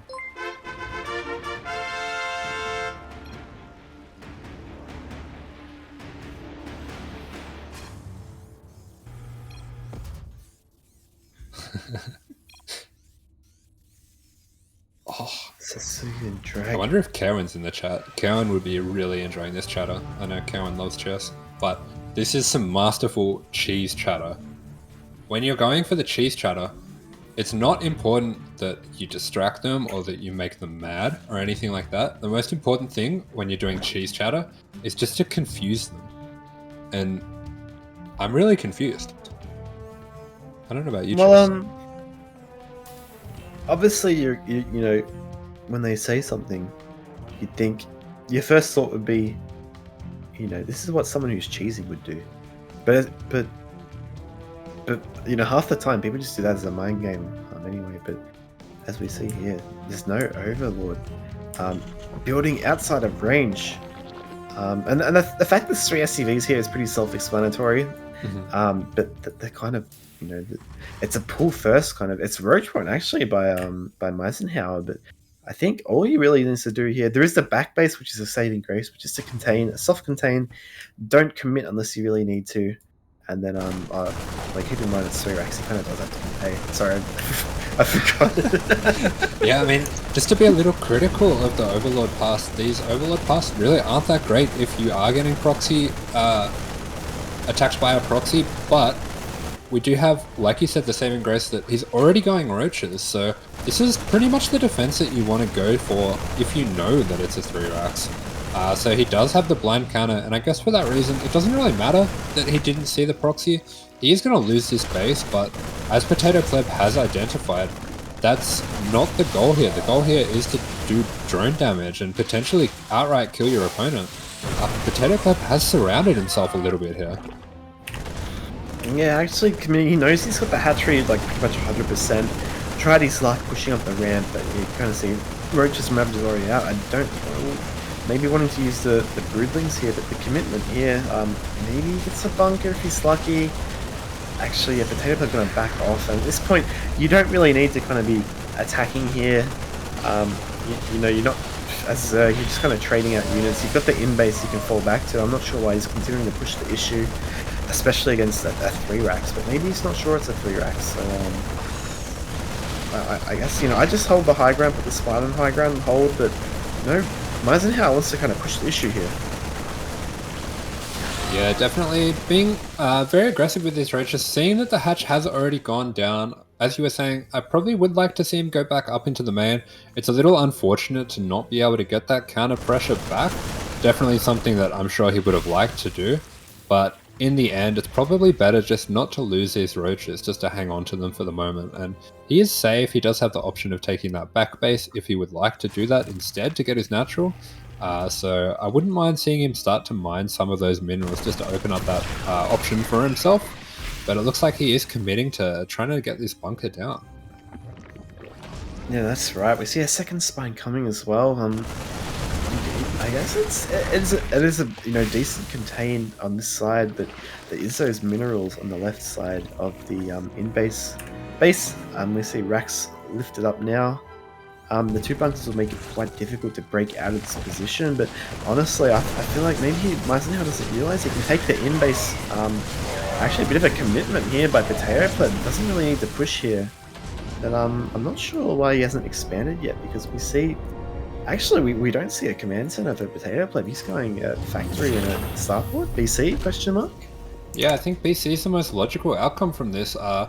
This is definitely a very aggressive way to transition out of this, and we did see as well, it did look like he wanted to jump on this spine. There is an angle that you can get the spine on where it can hit the bunker without being hit, but it looks like Mizenhauer is just going to go for the clean break, going to commit everything all at once, and really nice morph there on the Ravager just to save that low health Roach.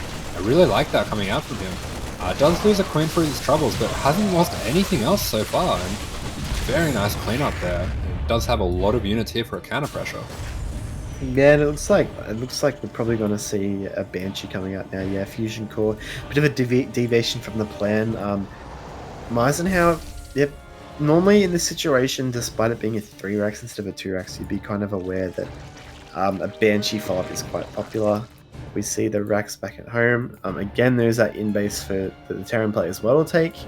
But kind of looking, it looks like it could be a 1-base follow-up here, which is very kind of interesting. Mizenhauer's going to push up here, but won't get much done, and probably might lose a couple Ravagers, you know, for the effort. But I'm not sure who's kind of in the better position here, to be honest, Asher. Yeah, a little bit unfortunate for Mizenhauer that he did commit so much to these units when PotatoPleb isn't going for an economic continuation, just going for a very safe 1-base response and then going for aggression of his own in the end. But he did have the tank ready, had the Banshee ready, so he's going to be able to repel all this firepower, and definitely a feature of this map as well. Even if he did go for the second base, he would have been able to take it at the back base there, so I can see this being a pretty good map for proxies for that reason, because you're not going to be able to be denied from taking your natural. Yeah, no, 100%. It's one of those situations, it's not an everyday kind of situation either, that you're in here, but the Banshee coming in, the Spore and the Queen, man, if he had that earlier Queen, it would be nice now, the one that he lost. But here we see Yamato and Battlecruiser. Yamato, generally in this context, you know, normally if 2-base Yamato says they want to commit to more than 1 BC, I'd say that's still possibly a case. We have a tank coming, and with 1-base kind of gas, I'm not sure if they'd be able to do that. But with this kind of game state where the economy is so low, you know, there's 1-base versus 1-base opener, you know, Yamato might even be able to turn the tides. That's all that they could need.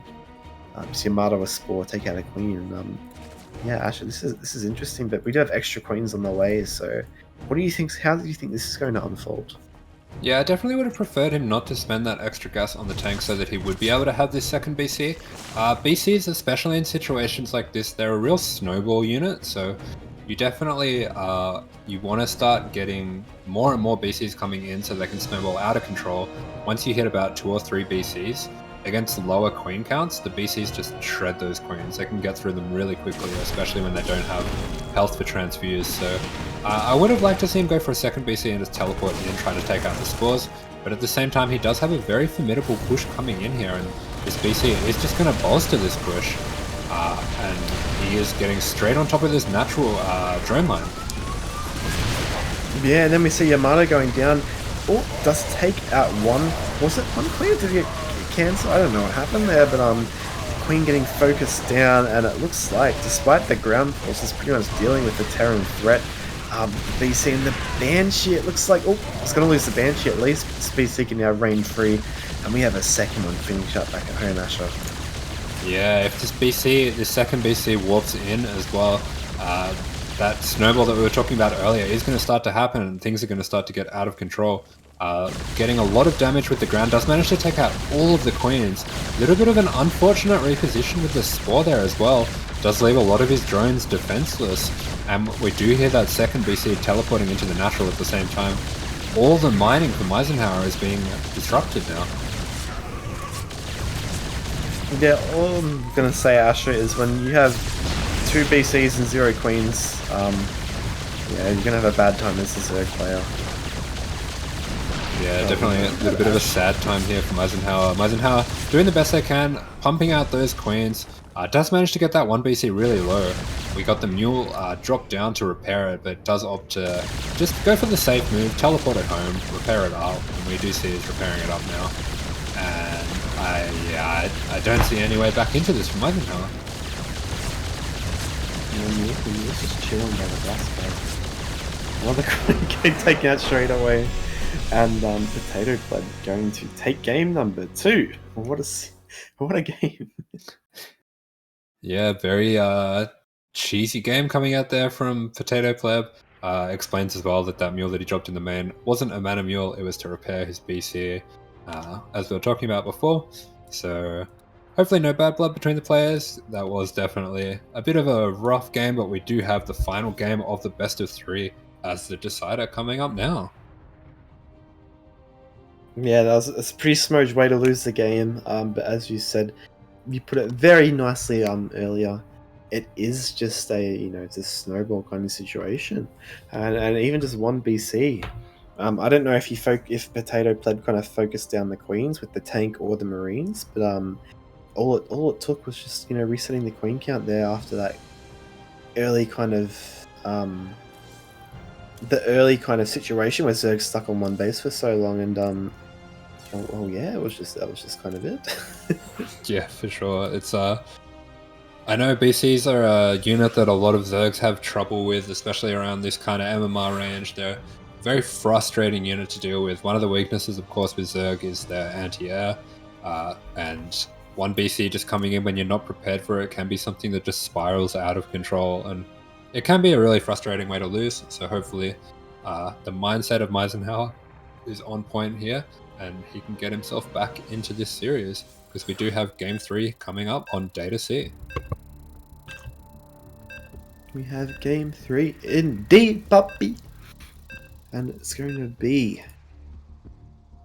an ace match as well. It is 1-1 in this series, so that's pretty cool.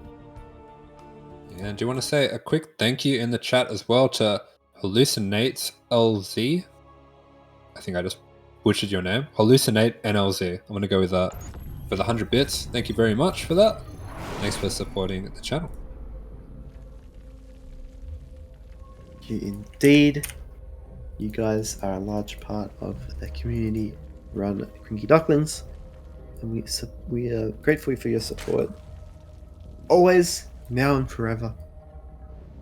Well, now and for I was going to say how long they've been subbed, but I can't see it.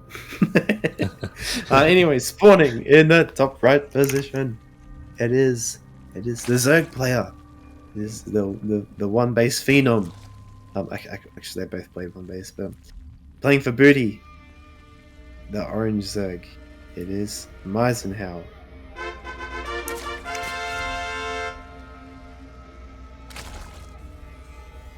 And spawning in the bottom left-hand corner, we have, playing for Team Pleb, PotatoPleb.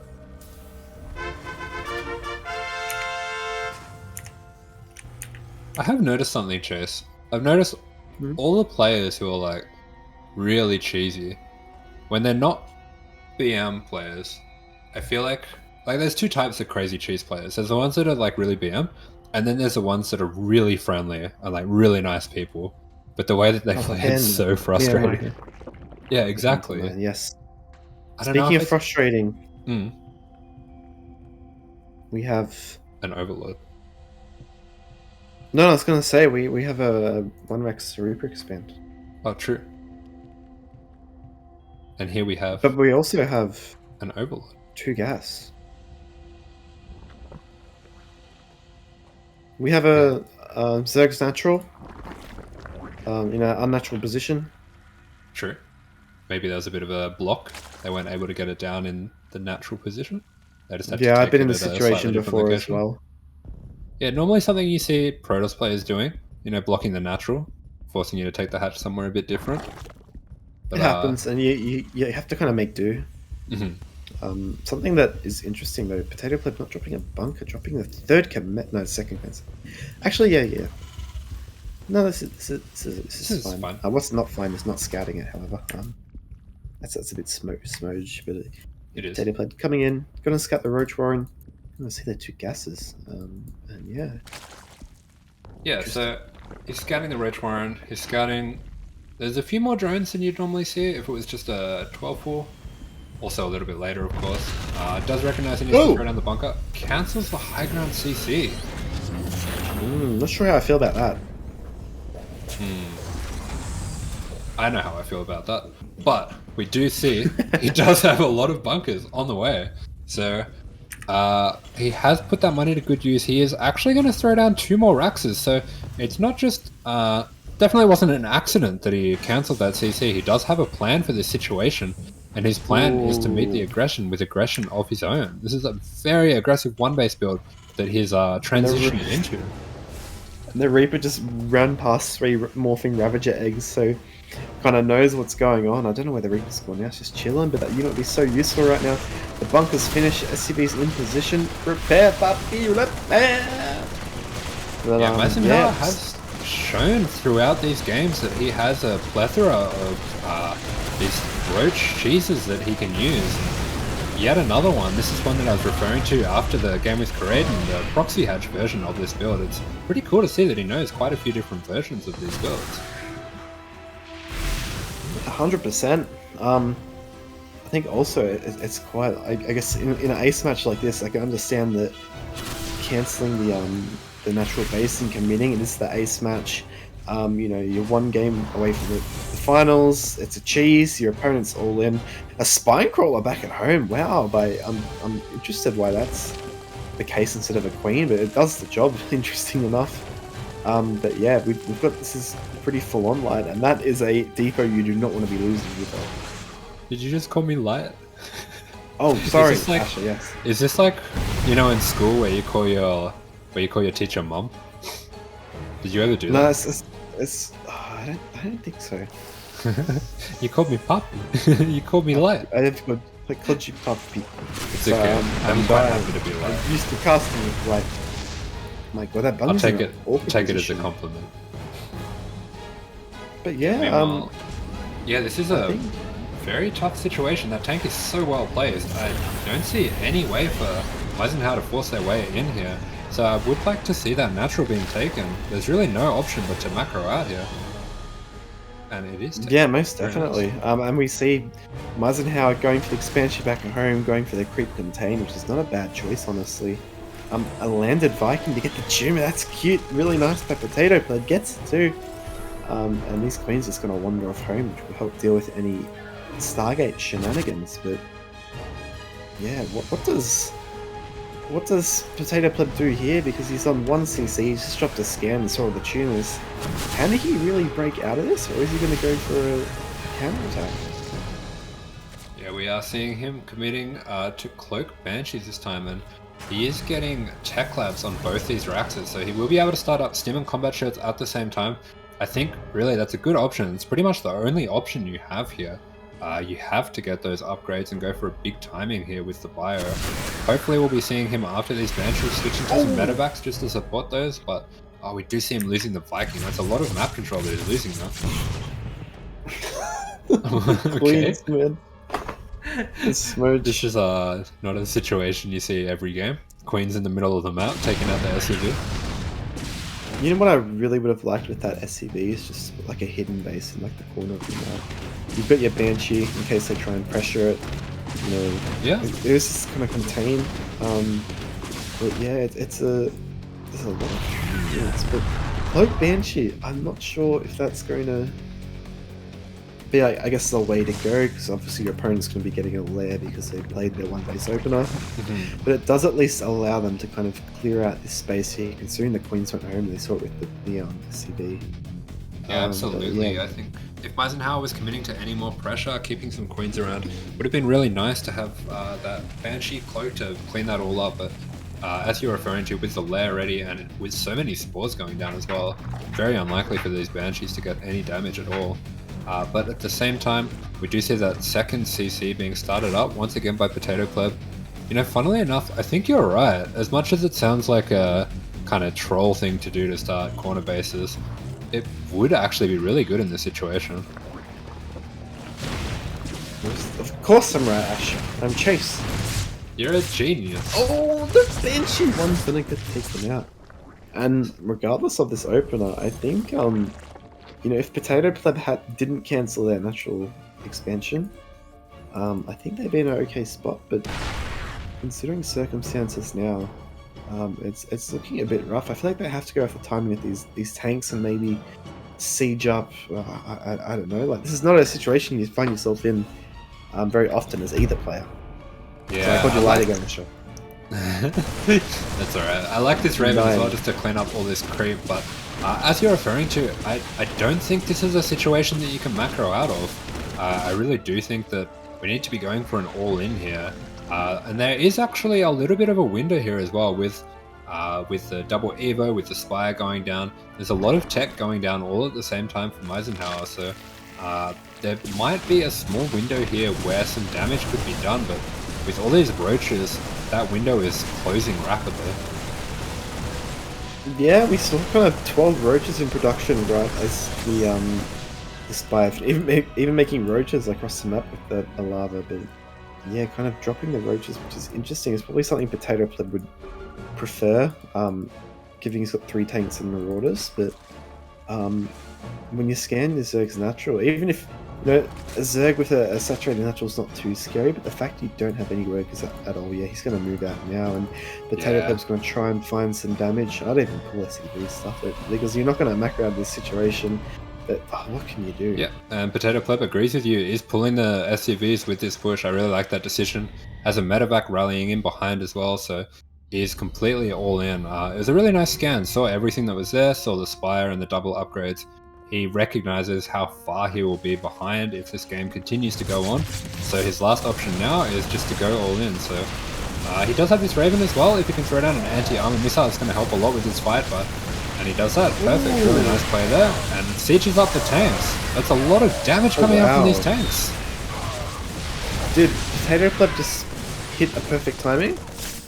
Yeah, I think he did. He recognized the small amount of time that he had left before all the this tanks tech must kicked in. Yeah, he needs to bring those tanks along with to finish this push. He needs to see if those tanks sieged up. This roach is flanking from behind. He needs to pull this tank back, but the marauders, they're low, but there's a medevac healing, the Banshee helping out. And I think just because the roaches are so scattered, I think that's game and GG. PotatoPleb takes the victory with a very decisive one-base timing at 9 minutes. Oh, wow. Yeah, PotatoPleb found his one opening there to do damage and seized it with both hands. Really nice micro there as well to get that anti-armor off with the Raven. And yeah, he's done a really good job there. He's going to be able to find himself in the finals. In the finals, indeed. Unfortunately, the only Zerg player will be knocked out, but the fact they made it all the way to the lower bracket final, I am happy with. But yeah, it's going to be a TVT. Terran vs Terran, 2 players, both Koreans. So it's going to be quite exciting, and we will have a short 5-minute break, Asher, before we head over to Asia server and get started. All right. Wonderful. We will see everyone on the flip side. See you soon.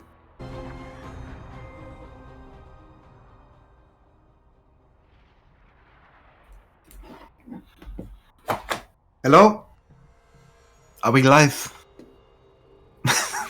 We are live. Oh my god, we're alive. We're alive. I didn't know if Corey meant 5 seconds or 5 minutes. We're back, guys. You've missed us. We are live. We've missed you. We're into the finals. This is exciting as TVT, which is, I guess, I don't know. I don't mind watching TVT. As a neutral, it's a matchup that, especially if you're not a StarCraft player, I'd say it's the easiest for people to kind of follow. It's just men and tanks versus men and tanks. Mm-hmm. But I just think it's quite exciting. Single skirmishes around the map. It's my favorite matchup to watch. CVT is a bit of a roach fest. PvP is PvP, but yes, either way, it's so base. Let's get into it. It's such a good opinion.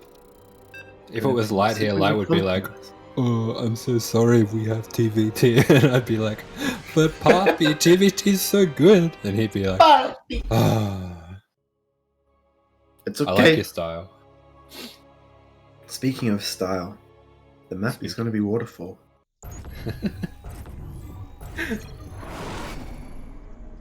But here we go. Let's get into it. The lovely little happy starfish spawning in the top right position, representing YKNG.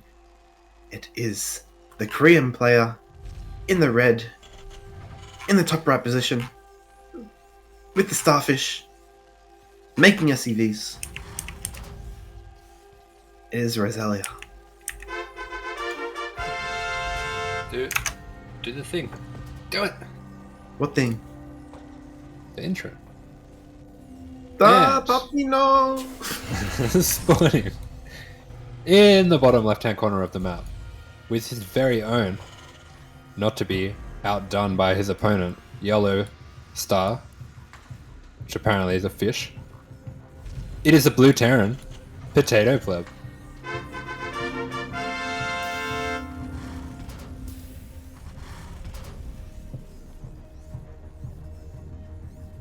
And he's got a Rax. And Roselia's got a Rax. Well, I like these snappy camera movements. Yeah, Crew's on it. I think you just... Wapow! Wapow! She's like, oh my god, look at that. She's like an AI. Kapow! Kureiton's actually the alpha star of observing. Yeah. But yeah. I think it's true. Yeah. 2 orbitals. A second depot versus second faster factory. Yes, sir. So, PotatoPleb, I believe we saw this already in his games against Kureiton, does like to opt for that earlier gas to get the earlier factory, get a bit of aggression going on. But we do see Roselia does their due diligence, pokes that SCV right in and sees the early factory, and they will know just to sit back a little bit, be a bit more defensive in this situation. Yeah, and we see here PotatoPleb actually going to be in quite an interesting position here. Is this going to be a proxy starport, Asher? Yeah, I do believe we are going to see that proxy starport once again. So I wouldn't be surprised if we see that same build that we saw him opt for against Kureiton, with either the medevac to drop in the Hellions with the Reapers, or possibly even Cloak Banshee to meet up with it. So we saw Kureiton had a very effective defense of that build. Let's see how Roselia is able to go against it. Yeah, that's right. I'm sure one of the advantages of like watching a stream tournament is you can see your opponents kind of play each other. You can kind of see, for example, I'm sure PotatoPleb's sussed out some of Roselia's TVT so far this tournament, or if not, they probably played prior and they'd be able to you know, kind of use that to help guide and influence their play against their opponents. But yeah, it looks like we're going to be having a very fast kind of Cloak Banshee. That's probably the reason why the depot was slightly delayed by PotatoPleb back at home, so they can just get this out ASAP. StarCraft is a game of timings, minute things, and actually slight supply block here by Roselia, but kind of... Ooh. Not yeah, really... This is actually a bit of a build order loss for Roselia. Going for the tank drop here. This is going to be a really tough position for defending the Cloak Banshees. Pretty smooge indeed. We see Roselia coming out, sees a Hellion and 3 Reapers going to jump back inside. I'm not really sure. Neither we see no expansion. PotatoPleb. Oh, it does see the expansion up on the high ground, but yeah, tank drop here it comes, and I think as long as PotatoPleb actually going to dive in with the Reapers as well. Yeah, nice timing there. Does manage to distract, and this is delaying the drop of Roselia by quite a lot, and that's very vital in this situation. This drop really needs to be across the map doing counter damage, because Roselia is potentially going to take a lot of damage for these Banshees, and needs to do as much counter damage as you can as soon as possible, but this attack has actually kept him at home completely. Yeah, no, and that's kind of thing. Oh, PotatoPleb will lose his Reapers, which would have been very useful in defending this tank drop, because the Banshees, they're going to come in now, but they're across the map. There is a tank coming back at home for PotatoPleb. Depot dropped. The Cyclone may get picked off. Good micro. It looks like, yes, no repair. Yeah, beautiful micro there coming out from PotatoPleb. Manages to chase after the Cyclone, gets enough damage on it to finish it off, and even splits away the Banshee that was being targeted to save it. But he will lose at least one of these Banshees, the one that the Collector ran out on. Yeah, 5 SCVs going down, which it's not great, obviously, because there was a lot more damage done too. But it delays the push. You know, there's a tank back at home, a second tank on the way. It's the Cyclone PotatoPleb, and his expansion is actually faster. I'm not sure it matters too much because the order is faster for Roselia, but a third Banshee here already. The scan is down in time, but that's so many scans that have been drawn out already, and this Banshee even almost getting away. Yeah, most definitely. Each kind of scan forced out is a mule less for the economy, and we've seen 9 workers down. Roselia does probably want to get some more, more economy going, but a good position for PotatoPleb, adding some extra racks and a starport back at home now. Roselia needs to get some damage done with this move out. Yeah, 100%. This is a very vital timing for Roselia. I do like the choice of getting the Liberator out here, but he just doesn't have enough here to do the damage that he requires yet. So there's a little bit more rallying across the map, but this does give PotatoPleb the time that he needs to set up. Yeah, it does too. As PotatoPleb on the low ground. Oh, Cyclone even getting a bit cheeky there. Another Banshee coming to the natural, going to focus more workers down, and that's going to put even more of a kind of pressure on Roselia to get something done. He's actually going to turn around, and I don't know. I feel like, Asher, this is not the situation you want to kind of be in as Roselia, despite having the map control. Yeah, 100%. We have seen several times already in this game Roselia turning back everything just to deal with the one Banshee, and these Banshees have done a lot of work for PotatoPleb in terms of giving him the space that he needed with this aggressive opening to get all his defenses and economy going back home. And we do see him enjoying a considerable supply advantage at this point, even getting his third going, getting stim going, and a lot of barracks production for these Marines. He's going to have a timing of his own for too long. Ooh.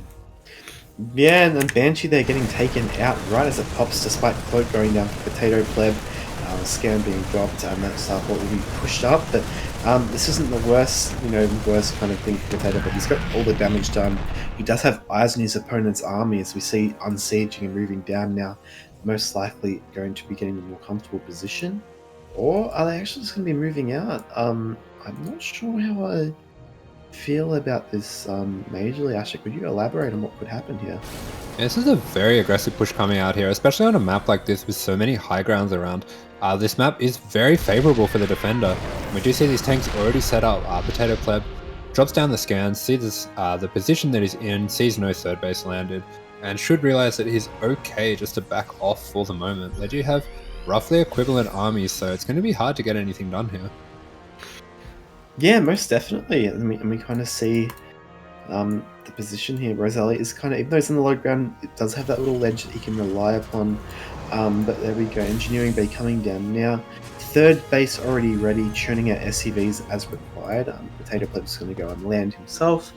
But yeah, it's kind of it's been a hammering for Roselia, but the tank count is not too bad. It's actually only 2 tanks, honestly, so it's not great, but gonna have to rely on some probably air superiority with the Viking and Liberator to get back into this game.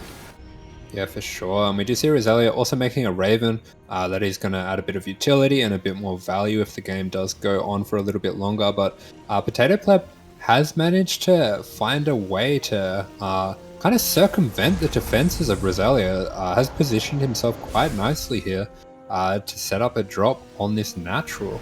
And he's going to be able to cover that drop with the tanks as well from the high ground. So this is a very nice position that he has here, completely denying the mining at the natural base. Man, this is wonderful, and we're going to push into the third base with some tanks set up at the same time, but this position PotatoPleb has, like denying the mining, is just going to compound the issues that Roselia already has. Very nice multitask from PotatoPleb. At the same time that was going on, managed to drop on the other side over at the third and take out one of the tanks. And as his drop goes into the main, he's going to drop once again in the natural. This is fantastic multitasking. Yeah, it looks like the drop at the third will get cleaned up, but those tanks protecting at the third base, sorry, the natural, a tank, however, for Roselia holding, but PotatoPleb doesn't really need to commit here, just expand and you know, make workers at their own third base and deny the mining that's already been, you know, quite kind of, what's the word, Asher? It's bleeding out. I'm going to think of this word. Okay, you think of the... Hemorrhaging! Hemorrhaging. The hemorrhaging that's what... Thank you. But yeah, here we see the air superiority now, going to force this position back, but that was a wonderful move by PotatoPleb. Yeah, manages to deny a lot of damage on these tanks as well. Some of those shots are eaten up by the Marines, and then picks up the tank as he's escaping with the medevac as well, just to deny the extra shot there. So sees when he's stayed for a little bit too long and gets himself out of there. Very nice. He does also have a lot of defense set up in this main here, so taking that lead that he has and making sure that it's not dashed away by any crazy doom drops, and now setting up drops of his own. This is some very nice play coming out from Korean Terran. Yeah, it certainly is, and we see both players here upgrades now just kind of kicking in. We only have +1 for Roselia, second engineering bay on the way, 1-1 on the way for PotatoPleb himself, so it looks like, oh, he's going to get a perfect angle to drop in the main here if he desires to do so. Roselia is all the way out to the third, and that is a forward third base. There's no tank, there's one at the natural, but there's none really in position here, and this is going to be curious here, keeping tabs on Roselia's army as PotatoPleb moves across to. This is going to put some pressure on our red Terran player. Yeah, very advanced maneuvers coming out here from PotatoPleb, using the drop to drag away some supply from the third. We'll use that to set up his tanks in an advantageous position. Is a little bit wasteful with the Marines in the end, but gets the tank, which is really important. And you can see the damage that the distraction is doing. With everything that's going on in the main, was able to aggro those Marines into the tank line. Yeah, these are some fantastic moves by PotatoPleb. He's really kind of flexing his multitasking here, and now just going to push back. You know that the Marines are dead, but the tank's surviving. That's something. Going to keep that tank count nice and healthy. But yeah, as we kind of see, I'd expect to see a fourth base go down soon for PotatoPleb. He's got 32 SCVs on his third. There we go, 2 more bases now, but yeah, it's looking like it's looking good for PotatoPleb. I don't know what else to say. Yeah, for sure. PotatoPleb's playing really well. He's using these attacks as ways to just get little bits of damage here and there. He's doing a lot of denying of the mining. Not doing anything too overly aggressive, just taking his lead and just increasing it in small increments, not doing anything too aggressive to throw away this game. And he is in a really commanding lead. He's almost 50 supply ahead, using these scans just to make sure that he's not walking into any tank lines, and is starting to look for this doom drop at the same time. So he'll probably use these tanks and Vikings that he's got. He'll just poke them into the sensor tower just to posture, look like he's going to make a push on the front, and at the same time have all these drops coming in from all these different angles. So really nice player. Yeah, but there's turrets that are ready now.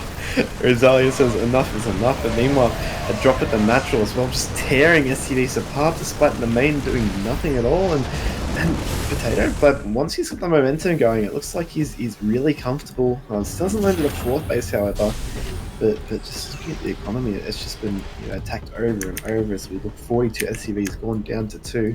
And Roselia, I'm not really sure what kind of their game plan is now. If it's Turtle, get a tank count, get air control. Either way, this Liberator going to get some counter harass at the third base. And yeah, what would you do in this situation if you were Roselia, Asher? Yeah, for Roselia, he does have a lot of Marines, and there is the potential there for a bit of counter damage if he does find the opportunity. I would like to see him make some medevacs just to open up some of the possibilities he has there. But yeah, he does need to just kind of stay total on this third base and see if he can open up the possibility for himself to take a fourth. There are good trades coming out here, not too bad at all. He's going to be able to just kind of trade out those Marines for his Marines and make sure that he can hold on to this position. But at the same time, does look like there's only one tank there, and I'm not sure that's going to be enough if PotatoPleb chooses to commit to a fight here. Yeah, well, that's kind of it, right? It's a very strong kind of contain the position he's got going here. I would have to say that it's you know you've got your fourth base, you kind of expand and take them out in the center tower. There's so much pressure on Roselia that PotatoPleb's just free to kind of expand and take his half of the map as we see units coming. Actually, where are these Marines going on the left side? Turn around there, but it's despite all that, like the backbone of Roselia's army, it's not great, but he still has 6 tanks to rely on and a couple Ravens. Maybe if a bad fight is taken, he can pounce or maybe take an opportunity. But I don't think in a prolonged game this is a sustainable kind of level of play or what Roselia is doing here.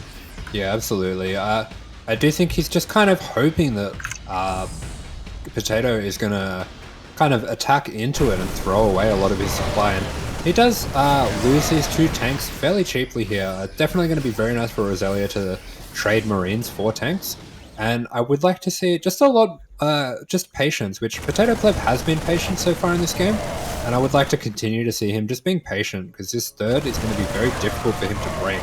But at the same time, Roselia has managed to amass a bit of a force down here in the bottom left, and has the potential for damage. Yeah, here we go, seeing the move out of Roselia on the left-hand side triggers PotatoPleb to move in. This tank position now is really not, it's quite nice, honestly, and Roselia may be able to hold, and keep in mind they still have this army on the left side of the map, but there's an army there to meet its PotatoPleb. Should be able to hold. Yeah, those tanks just decimate the Marines lines there. And yeah, PotatoPleb just over here at the third does manage to catch a few of those tanks unsieging and repositioning, and finds the position himself and is able to break this very defensible third location. So Roselia is going to have to move his third to the other location, and it's going to make it even more difficult for him to defend everything. Yeah, that's right. Unfortunately, even just looking at the supply, it's looking quite tough for Roselia. They've had the backbone now kind of broken. The tank count is now 8-3. The economy is not really sustainable for our red Terran player. But yeah, it's not been tough. I mean, I'm not sure if there's like you see that early stim by PotatoPleb, they're feeling quite confident cutting off the supply here. These 2 command centers, if they go down, if he realizes they're here on the left-hand side, that's game. Yeah, absolutely. If PotatoPleb can set up these tanks and just kind of cordon off these Marines from defense, but at the same time he is actually going to go straight up into the natural, so these tanks are preventing the Marines of Roselia from coming to the defense of these tanks, and it's going to be very hard for him to do anything about it. These Marines jump on the tanks, good feedbacks, sorry, matrix there, but it's not enough. And GG is called, and we kind of see here, like, it's not like, sorry, Asher, that we now are down to a best of 3. Yeah, already best of 3, and going into this match as well, Roselia, as you're saying, it's a best of 3 now, because Roselia did have the one match coming from the upper bracket, the 1 match advantage, and now with the scores tied up at 1-1, we have a fresh best of 3 for the grand finals. Fresh best of 3. What's the point of a best of 5? It's a best of 3 anyway. But yeah, TBT. That was an interesting game. I feel like we didn't see the best of Roselia just due to the early game kind of build order win, but we do have to say the fact that they managed to hold on was quite impressive. It made like, even though it was for a long time, the ball was in PotatoPleb's court. You know, they were dictating the pace. You know, Roselia was there, kind of rolling with the punches, at least for a moment, at least until they kind of got, you know, the trigger pulled on them. So yeah, for sure. Despite PotatoPleb taking that game, I'm still convinced it could be anyone's victory here. Yeah, I mean, that opening was devastating for Roselia. They pretty much had the worst build matchup they could have gotten, and considering that their defense was reasonably good, it was unfortunate they weren't able to get too much counter damage across the map, but I do like that they stayed in the game for a bit longer because they got to have a good feel of what PotatoPleb's game is like. So I think they will have a fairly good read on what's happening. And considering that game was already over, that's a lot of intel as well that he has carrying with him into the next few games. Things like PotatoPleb really like setting up these multi-prong attacks into the main. So maybe we'll see some turrets coming up preemptively from Roselia in his main in these future games. So yeah, not all bad. You're so smart, Asher. Why can't everybody be like you? Because not everyone can play Terran. True. Okay. Speaking of Terran, this time actually is related. We have a Terran player spawning in the bottom left of Data C, representing YKNG. No decal this time around. Serious business in the final. It is the blue Terran from Korea, Roselia.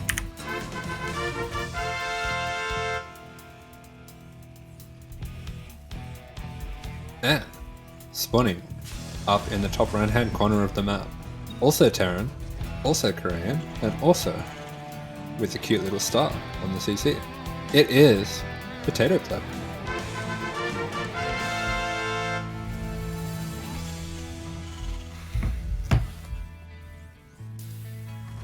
And we have a Rax. Whoop-pow! And another Rax. Whoop-pow! And some gases. Some gases, yes. And some other gases. Good job. And some SCVs. Yeah. And she is on it though. She's a robot, man. The way you're observing her. Fantastic. And some other SCVs. Whoop-pow! Yeah. Sharp as ever. I guess it's a TBT Asher. It's a best of 5. We've had we're in for the long haul. Which SCV skin do you think is better? I think they're the same one, right? They got the big one. Kind of right arm. Yeah. What do you think? Red looks better or blue looks better? I like the blue one. I like blue better anyway. The red one kind of looks like, I don't know, it's a bit hard to make everything out. Yeah, the blue one's just, it's calm. What do you like better, Corey? Do you like the red or the blue?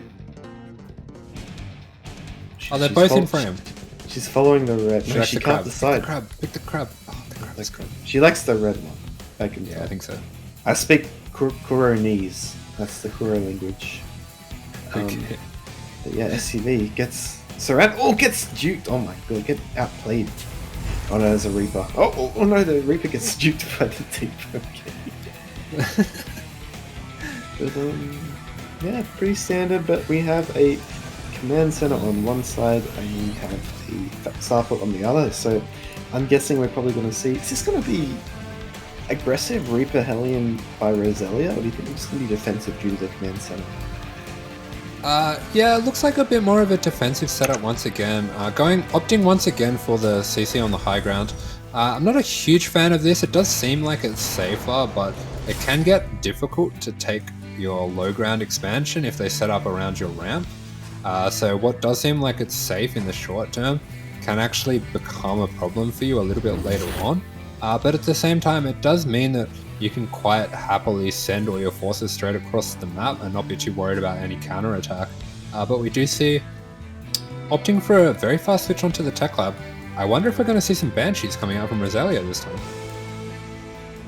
Yeah, speaking of Banshees, we have a Banshee from PotatoPleb. But Roselia, it could also be a Raven. I guess a Raven would be a choice, but looking at the gas count... Oh, yeah. Oh, I'm so smart. Corey, point out how smart I am. Zoom in on the Raven. Oh my god, Corey, you're such a good supporting artist. Yeah, we have a Raven on the way. I was like, they have no gas for a Raven. And I'm like, wait, they just spent 200 gas for a Raven. Yeah, very SCVs being transferred going with this tank for PotatoPleb. Is this going to be a committed push? Yeah, it does look like a very committed push coming out here. A little bit similar from the one that they opted to go for against Kureiton earlier on. Kureiton used his Raven advantage, had 2 Ravens, and threw down a whole bunch of turrets and was able to clear that out. But this does look like it's coming in a little bit earlier, so only 1 Raven here for Roselia. The Cyclone will pop in time to deal with the Banshee if the Banshee does cloak. But yeah, this is a formidable push. I actually really like this build coming out from Potato. This is a cool build, Asher, because it's not your build. And then we go, oh, does trigger the cloak on the Banshee, backs it up. A really good position on the turret that gets taken out without any support, and now with the Marines on the ramp and the tank in range, I don't know if Roselia can kind of hold this position here. Oh, it does manage to get that Banshee just out of range. We do have the SCVs trying to repair that Banshee, but the Banshee runs itself back in and dies. We are seeing these SCVs on the repair starting to get focused down now, and this CC is getting really low. Roselia is going to have to make a decision whether they're going to defend this base or not, but the base is going to go down. Looks like it does indeed go down. Now we see supply, 20 supply advantage to our Red Terran. You sure you can be quite the TVT specialist here? It's all army kind of supply advantage too, but with this tank coming out, maybe Roselia can hold, but the Banshee's still in the sky, so the tank is isolating, needs to repair it. No, it gets taken out. The is good. GG is called. Wow. What a push. I feel like we've had more than one situation tonight where a tank needs to be repaired by SCVs and just doesn't get repaired. And the game ends, but yeah, really decisive. Repair your tanks, people. Repair your tanks, everybody. But yeah, PotatoPleb going to take the 2-1 advantage in the series and be one game away from being our Master Swan. No, it's a Sea Duckling Open, correct? Sea Duckling Open champion. Yes. You know, it really does feel like a Master Swan Open. These are very high quality games between these players as well. Especially these builds coming out from Potato. These are very like sharp builds, and Roselia is doing a good job trying to keep himself in these games. I like the setup that he had there, but just wasn't able to defend the CC in the end. So we do go forward with 1 match point for PotatoPleb. Yeah, we do indeed, and with that comes the kind of like discussion, like how is PotatoPleb going to approach this next game? It is Roselia's map pick, but are they going to throw out a cheese? Are they going to try and trust what's been working so far and just play the game? But it's definitely going to be something that is to be considered. But also Roselia being a game away from elimination, how comfortable do they feel with their game plans so far, especially the fact they came into the series with the 1-0 advantage? Are they feeling still confident enough to kind of work their way and win 2 in a row here? But it's going to be curious what's going through both players' minds right now, Asher. Yeah, for sure. And it was interesting. The build that Roselia went for in that game was a very, very defensive build. So getting the fastest possible Raven with a standard opener, and then going straight for a Cyclone after that. So we can tell that in Roselia's mind, they are seeing themselves as a defender in this situation. But even going with that defensive build, the PotatoPleb was able to crash through the defenses. So that is going to be a hard hurdle to overcome mentally. I'll have to see what kind of build they go for next. I actually wouldn't mind seeing something a little bit more aggressive just to take the initiative. Asher, my cat needs me. I'll do that. Take care of your cat. So, we are spawning in here on Cosmic Sapphire. This is definitely one of the larger maps in the pool, so we might see something a little bit more of a drawn out game between these two players. And spawning in the bottom right hand corner, it is the Red Terran, the Korean player playing for YKNG. It is Roselia.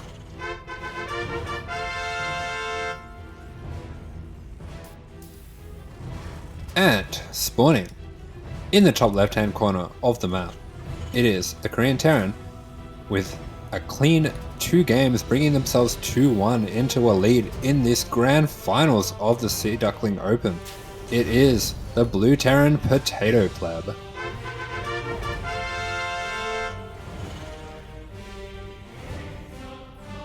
So once again, we see PotatoPleb opting for a very fast first gas. Definitely looking once again to be the aggressor in this series, getting an earlier factory. On the other side, on Roselia's side, we're seeing a very standard opener, a little bit of a later gas. Definitely looking to continue to be the defender, sending out a scout as well, just to keep tabs on everything that's going on the other side of the map. So we are going to see pretty similar games as before coming out, but I don't think a push like we saw in the last game is going to be as likely an option. This is a very long rush distance. We can see as the SCV goes across the map, it can't go straight through the center. There's a lot of twisting paths that it has to traverse in order to get to the other side of the map. And we see this conveyor belt as well, kind of bringing strange things across this ramp as well. I didn't really notice that one before, just at the main ramp over there. But it does look like this SCV is going to be trapped in here. It sees the early factory, so that's a nice scout for Roselia. And he's just going to do this little dance, spin around the CC. Away he goes. And we do see an SCV coming out here for PotatoPleb. I'm not sure if this is a scouting SCV. Kind of looks like it's going to be looking for a starport position for one of those proxy starports once again. I wouldn't be surprised if we'd be seeing a Cloak Banshee build once again from PotatoPleb. And here we go. The starport off to the side here, just kind of tucked away in this little corner here with the Marines saluting. Little shrine to Terran over here.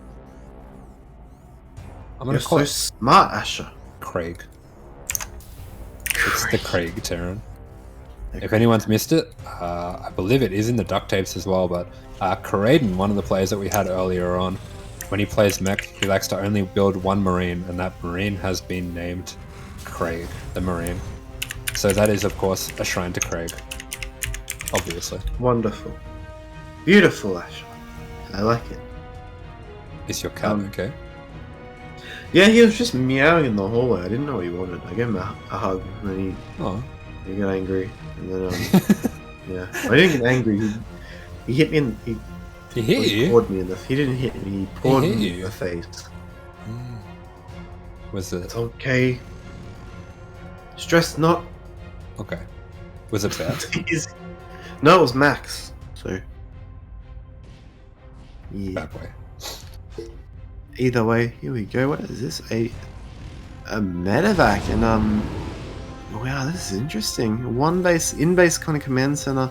Looks like PotatoPleb wants to kind of end the game right here, right now, Asher. Yeah, and we are seeing a very defensive build, probably for the first time here. Roselia has actually got the right side of the coin flip. And this early tank is going to be really helpful in defending this, but a little bit unfortunate sieging on the low ground, a little bit of a misread on what's happening here, but does manage to take out one Hellion already. Has only lost one SCV so far, so really nice defense. A little bit early returning the SCVs, but won't be punished for it. Is able to shoo away this medevac, and this is definitely by far the best start that Roselia's gotten so far. Yeah, and keep in mind he's got both of those tanks, and that's going to make, there's the potential to be aggressive on the counter, or just like sit at home and use your opponent's got a medevac full of units, but 6 Reapers, that's nuts. You can just use them to settle in, and with the Raven coming in, this is going to be a timing that works well, but no, PotatoPleb's just going to get out just in time. I'm not going to lose any, it's just a bit of hull damage on the medevac.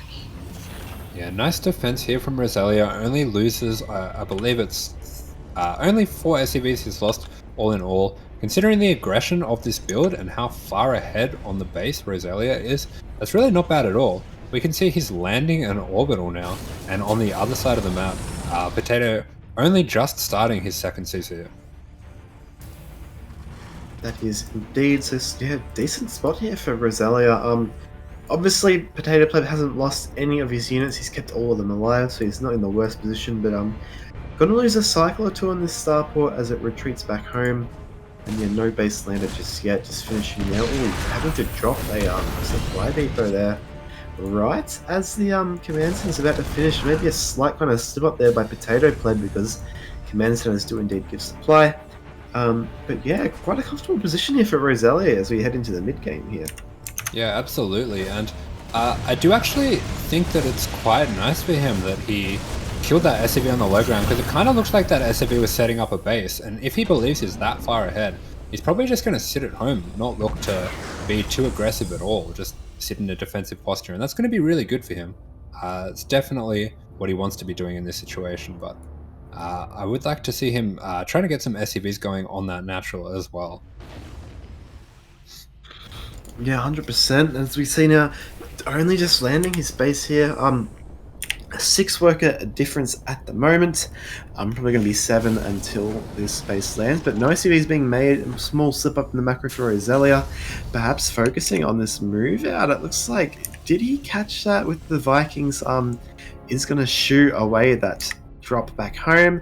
The Vikings now being spotted by the Reaper as well, and Roselia's amassing quite the army back at home. It does look like, yeah, third gas coming down as well, and I'm wondering which player will be the first to kind of drop a third base. I assume it would be Roselia, but they might just go for a timing attack here. Yeah, for sure. Considering how nicely the opening went for him, a little bit unfortunate that they're quite close in supply again. Good job by Control, definitely, to even the game back in. He's been very diligent with producing SCVs. And I think that is one of the advantages that you have as the aggressor. You know when the attacks are going to happen, when the micro needs to happen. So it does tend to be a little bit easier to macro when you're the one that has the initiative. It can be sometimes hard to defend having no idea what's coming, and we have seen that PotatoPleb has a lot of different ways to be aggressive throughout the game. And that's going to be preying on Roselia's mind, but I am really happy to see it. They are going for a timing of their own. Yeah, that's the thing. Like when you're not sure if your opponent's being greedy or if they're just kind of like going to be aggressive, you can kind of just play a certain play style yourself and force your opponent to either go toe to toe with you when you're already ahead, like being greedy or aggressive, or force them to kind of be the aggressor. And in the case here, we see a move out. PotatoPleb trying to force a siege out, give him a bit of breathing room until his starports kind of kick in and gets extra Vikings. But the Viking camp, that Raven's going to be quite big here, and PotatoPleb needs to be careful. He might actually lose a Viking if he's not too careful. Yeah, but at the same time, this tank position here, this is brutal. There really is no way in. But he's going to try to force his way in. Really nice matrices there, perfectly timed with the marine attack. And he tears through these tanks. Really punishes PotatoPleb for sending that drop across the map. And now has a pretty nasty position he can start to set up in this natural. Yeah, that's right. There is a defensive. It does look like there's an air advantage, and these Vikings probably going to drop down to help deal with these tanks. And there they go now. Should be able to hold maybe, but no, if the Marines reinforcing. There is a drop in the main, however, on the other side of the map from PotatoPleb, and just looking at the supplier, but it looks like PotatoPleb somehow is getting the better end of these skirmishes. Yeah, PotatoPleb are doing something that's really important in StarCraft and making a lot with a small amount of units, and manages to get pretty equivalent, actually more SCV damage, taking out 19 SCVs for only one drop, whereas on the other side of the map, it took almost all of Roselia's army to take out, I think it was about 12 SCVs, so this definitely is getting the better end of the trades for Potato, and he takes a huge supply lead. Yeah, and we just have to consider, does PotatoPleb know how much damage he's got? I assume he would. There's so many workers going down, but even getting this tank that was left behind too. And PotatoPleb, yeah, he's got the initiative now. He's going to jump right in. There's one tank. There's no medevacs at all, and these Marines are already bruised. Another stim will beat them up even further. And keep in mind too, there's no combat shields, I believe. No combat shields for Roselia's Marines. On the flip side, however, no, actually there is combat shields on PotatoPleb, so this could be the series kind of winning fight here if he can find an angle to kind of enter. Yeah, he is just going to try to dive straight on this tank. Does think better of it. Tries to get a little bit of vision there, but he sees just out of range. But Roselia is going to back off, and this will give Potato the option to start moving, inching forwards. Yeah, and here we go. Oof, big tanks going down. Medevacs being built by Roselia. Meanwhile, PotatoPleb, it's not really easy to reinforce this position, but as long as he just holds, he's got 2 more tanks coming and a whole core of Marines. And it looks like just supply now, the tables have kind of turned, and Roselia, despite having the better kind of economic position early on, PotatoPleb is actually just going to lift and land at the. He's going to go fully all in here, Asher. Yeah, just going for a very aggressive move, got so much stuff here. Roselia does have a very nice defensive position though. We can see one of the properties of this map, it does have a very narrow choke at the natural, but a little bit of an unfortunate time to choose to re-siege, but isn't punished for it. Manages to retake the position, but I would like to see him using the narrow choke of this map as much as he can just to repel this attack. Yeah, well, that's right. You see the choke here, and Roselia probably wants to hold. That will be the point of contention. Meanwhile, sending out a drop. Actually, it's going to be quite an interesting drop too, considering where PotatoPleb's base is. Meanwhile, a Manavac coming to the main going to get shooed away by Roselia, and it looks like, yeah, and there are some Marines. However, more Marines going to pop in the main, so maybe the timing is not going to work out for Roselia. But the point where this game is going to be won or lost is at this choke point outside Roselia's natural. Yeah, absolutely. We do actually have a really weird situation here. So this orange health tank of Roselia and this yellow health tank of Potato, if you saw when the siege tank was sieging up for Potato, we won't see it here, but when it was sieging up, it was taking shots, but when it finished sieging, it stopped taking shots. So if it ever unsieged, it would have got shot. Yeah, full on, wow. But at the same time, we do have a drop coming in here from Roselia on the third. Nice multitasking himself coming in here, but he is repelled for now. There's enough Marines here for Potato to deal with this. Yeah, even Marines in the main, and the drop going to get shut down, but it's just all really smart going for a drop on top of the tanks, forcing a siege from PotatoPleb, but he's no longer supporting his force. This might be the move Roselia needs to kind of clean this up and break this position. Yeah, fantastic move from Roselia. Uses the drops on the tanks to force him to unsiege, and then times his attack to jump on it. But he does realize with this third mining for Potato, he is the one on the clock. He really needs to try to get some damage now while their while their armies are roughly equivalent. But it's PotatoPleb choosing to pull some SEVs. Quite a curious choice. Yeah, this is interesting indeed.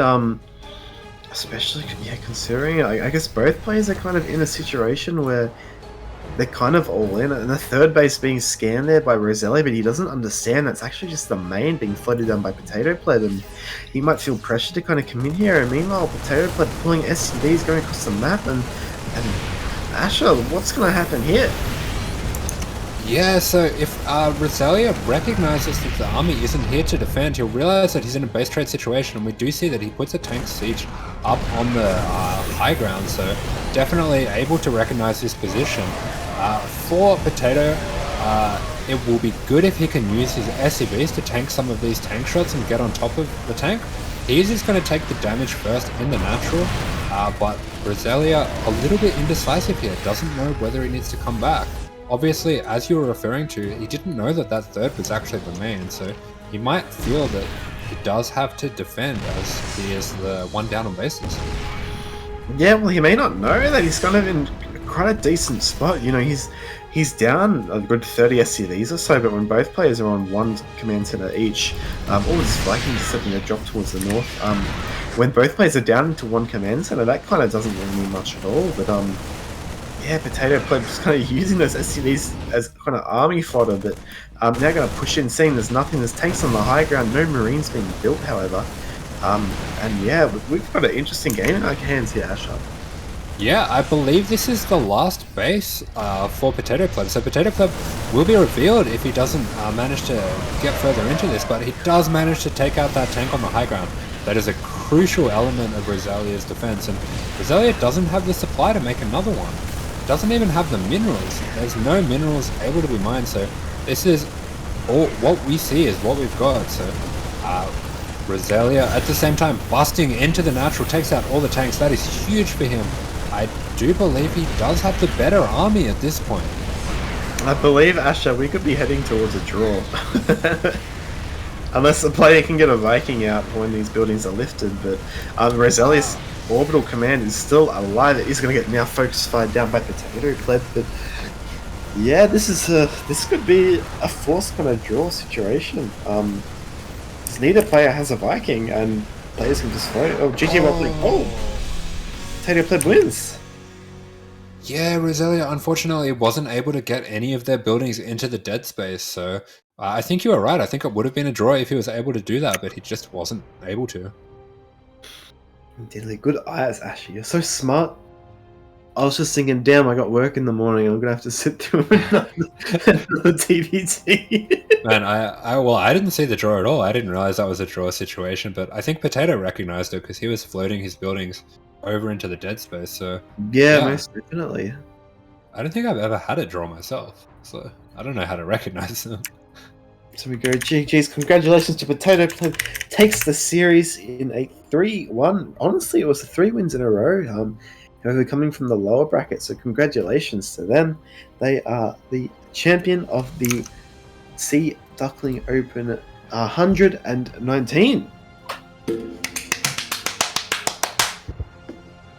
Yes, congratulations to PotatoPleb, taking it from the reigning champion of the previous Sea Duckling Open in Roselia in pretty convincing fashion. PotatoPleb really flexing their skills in TVT and also making, a phenomenal run through the lower bracket, going all the way from round 1 to round 5. Managed to claw his way back into this one. So, yeah, amazing job there, and congratulations. Congratulations I caught you indeed. drinking water, sorry. Second title being PotatoPleb. Is it potato or is it pleb? I don't know. So, Kuro was telling us earlier, I think he's a friend of Control, actually. Control, and yes. I believe I've seen Control in games being called Control Pleb. So, unless I'm just imagining that. I think pleb maybe is the that's clan, the or clan. they just share it because they're friends. Yeah. It's his full idea. But yeah, anyway, that's a fantastic job by him. And that will be wrapping up everything for today. So thank you so much, everyone, for joining us once again. We do have the Patreon. I'll just drop that down once again in the chat. Patreon. Absolutely no obligation to feel like you have to contribute to that. We're just really happy to have you here joining us, of course. But if you would like to support the CranKy Ducklings and all the work that we're doing here with the tournaments, support our pro team, who also are doing really well at the moment in the Rakshia Team League, making a deep run in that one. So a lot of very strong players there. You do have the option to support through the Patreon. But yeah, anyway, now we are sort of wrapping up, getting towards the end of this. So, Chase, would you like to tell the people a little bit about where they can find out more about you? No. No. How about your Twitter? My Twitter. What is my Twitter? I don't even know, to be honest. How about your Twitch? Are you going to stream, Chase? Are we going to get that yearly stream? I think it's coming up. No. But yes, you can find me. I will be on Twitch. I am Chase_SC2. I will be lurking in the CranKy Ducklings and other channels. And if you see me, say hello. Say puppy. But yeah, Asher, can you share a little bit about yourself? Yes. I have a Twitter now. I can't remember what it is. You too. I follow it. Do you? Maybe you can tell me what it is. I want to look it up. I am profile. AsherBro1. Nice name. I'm not going to explain that name. But yeah, the other thing that I would love to let you guys know is that if you liked the tournament, if you want to get involved, we do have amateur events every Friday. Every other Friday we have this tournament, and between those, so we have running on a 2-week schedule. I just found the most complicated and confusing way to possibly explain that. We do have a Masters tournament as well. So next week at this same time, there's going to be a tournament for 4.9k and under. That's our Masters tournament. And then the week after, we will have the Sea Duckling Open once again, and that is for anyone Diamond and below. So if you'd like to get involved, there's no restrictions whatsoever apart from those MMR restrictions. Wherever you are in the world, you can play. We had people today from South Korea, from South Africa, from Australia, people from everywhere, all over. We would love to have you joining in and having some fun, just kind of trying things out for yourself. At the same time, we do have lots of different tournaments that we do support here at the CranKy Ducklings, and our next broadcast is going to be the Sentimiento Latino, that is for Latin American players, and we do see a lot of very, very strong players coming out of that one, so we will have that one, I believe, in roughly 10 hours. Wonderful. I believe that will be casted by was it Light and is Light doing a solo cast? Surely not. Usually Light and Darking do that one together. Darking, I'm not sure if we have Darking this time. I know he wasn't able to join last time, but Yeah, always great. Definitely a little bit of a different vibe, the LATAM tournaments. They're definitely really fun. Yeah, Darking will be joining for the semifinals to cast. So yeah, that's definitely one to join and watch, because they're very high level of players, and definitely something a little bit different. Most definitely indeed. Again, congratulations to PotatoPleb and Roselia on a really good upper bracket run, but unfortunately falling short in a while. We had a lot of wild games today, Asher. Yeah, a lot of wild games. Also, if you guys would like to find out more information about how you can join and get involved with these things, we do have a Discord for the CranKy Ducklings, so we would love to have you guys just join through the Discord, and you can find out all about the different ways that you can join these tournaments. Do you have anything left to add, Mr. Chase? No, you've covered everything brilliantly, my friend. Woohoo! Yeah, thank you guys. Thanks for tuning in. And oops, I pressed the wrong button. Yeah, it was good to see. I hope you enjoyed the games. We had some wild series, some wild kind of build orders, and yeah, even a potential draw in that very last game. But unfortunately, Roselia just not being able to identify the situation fast enough, and PotatoPleb was able to cinch it. Very interesting. A very crazy final game, Ash.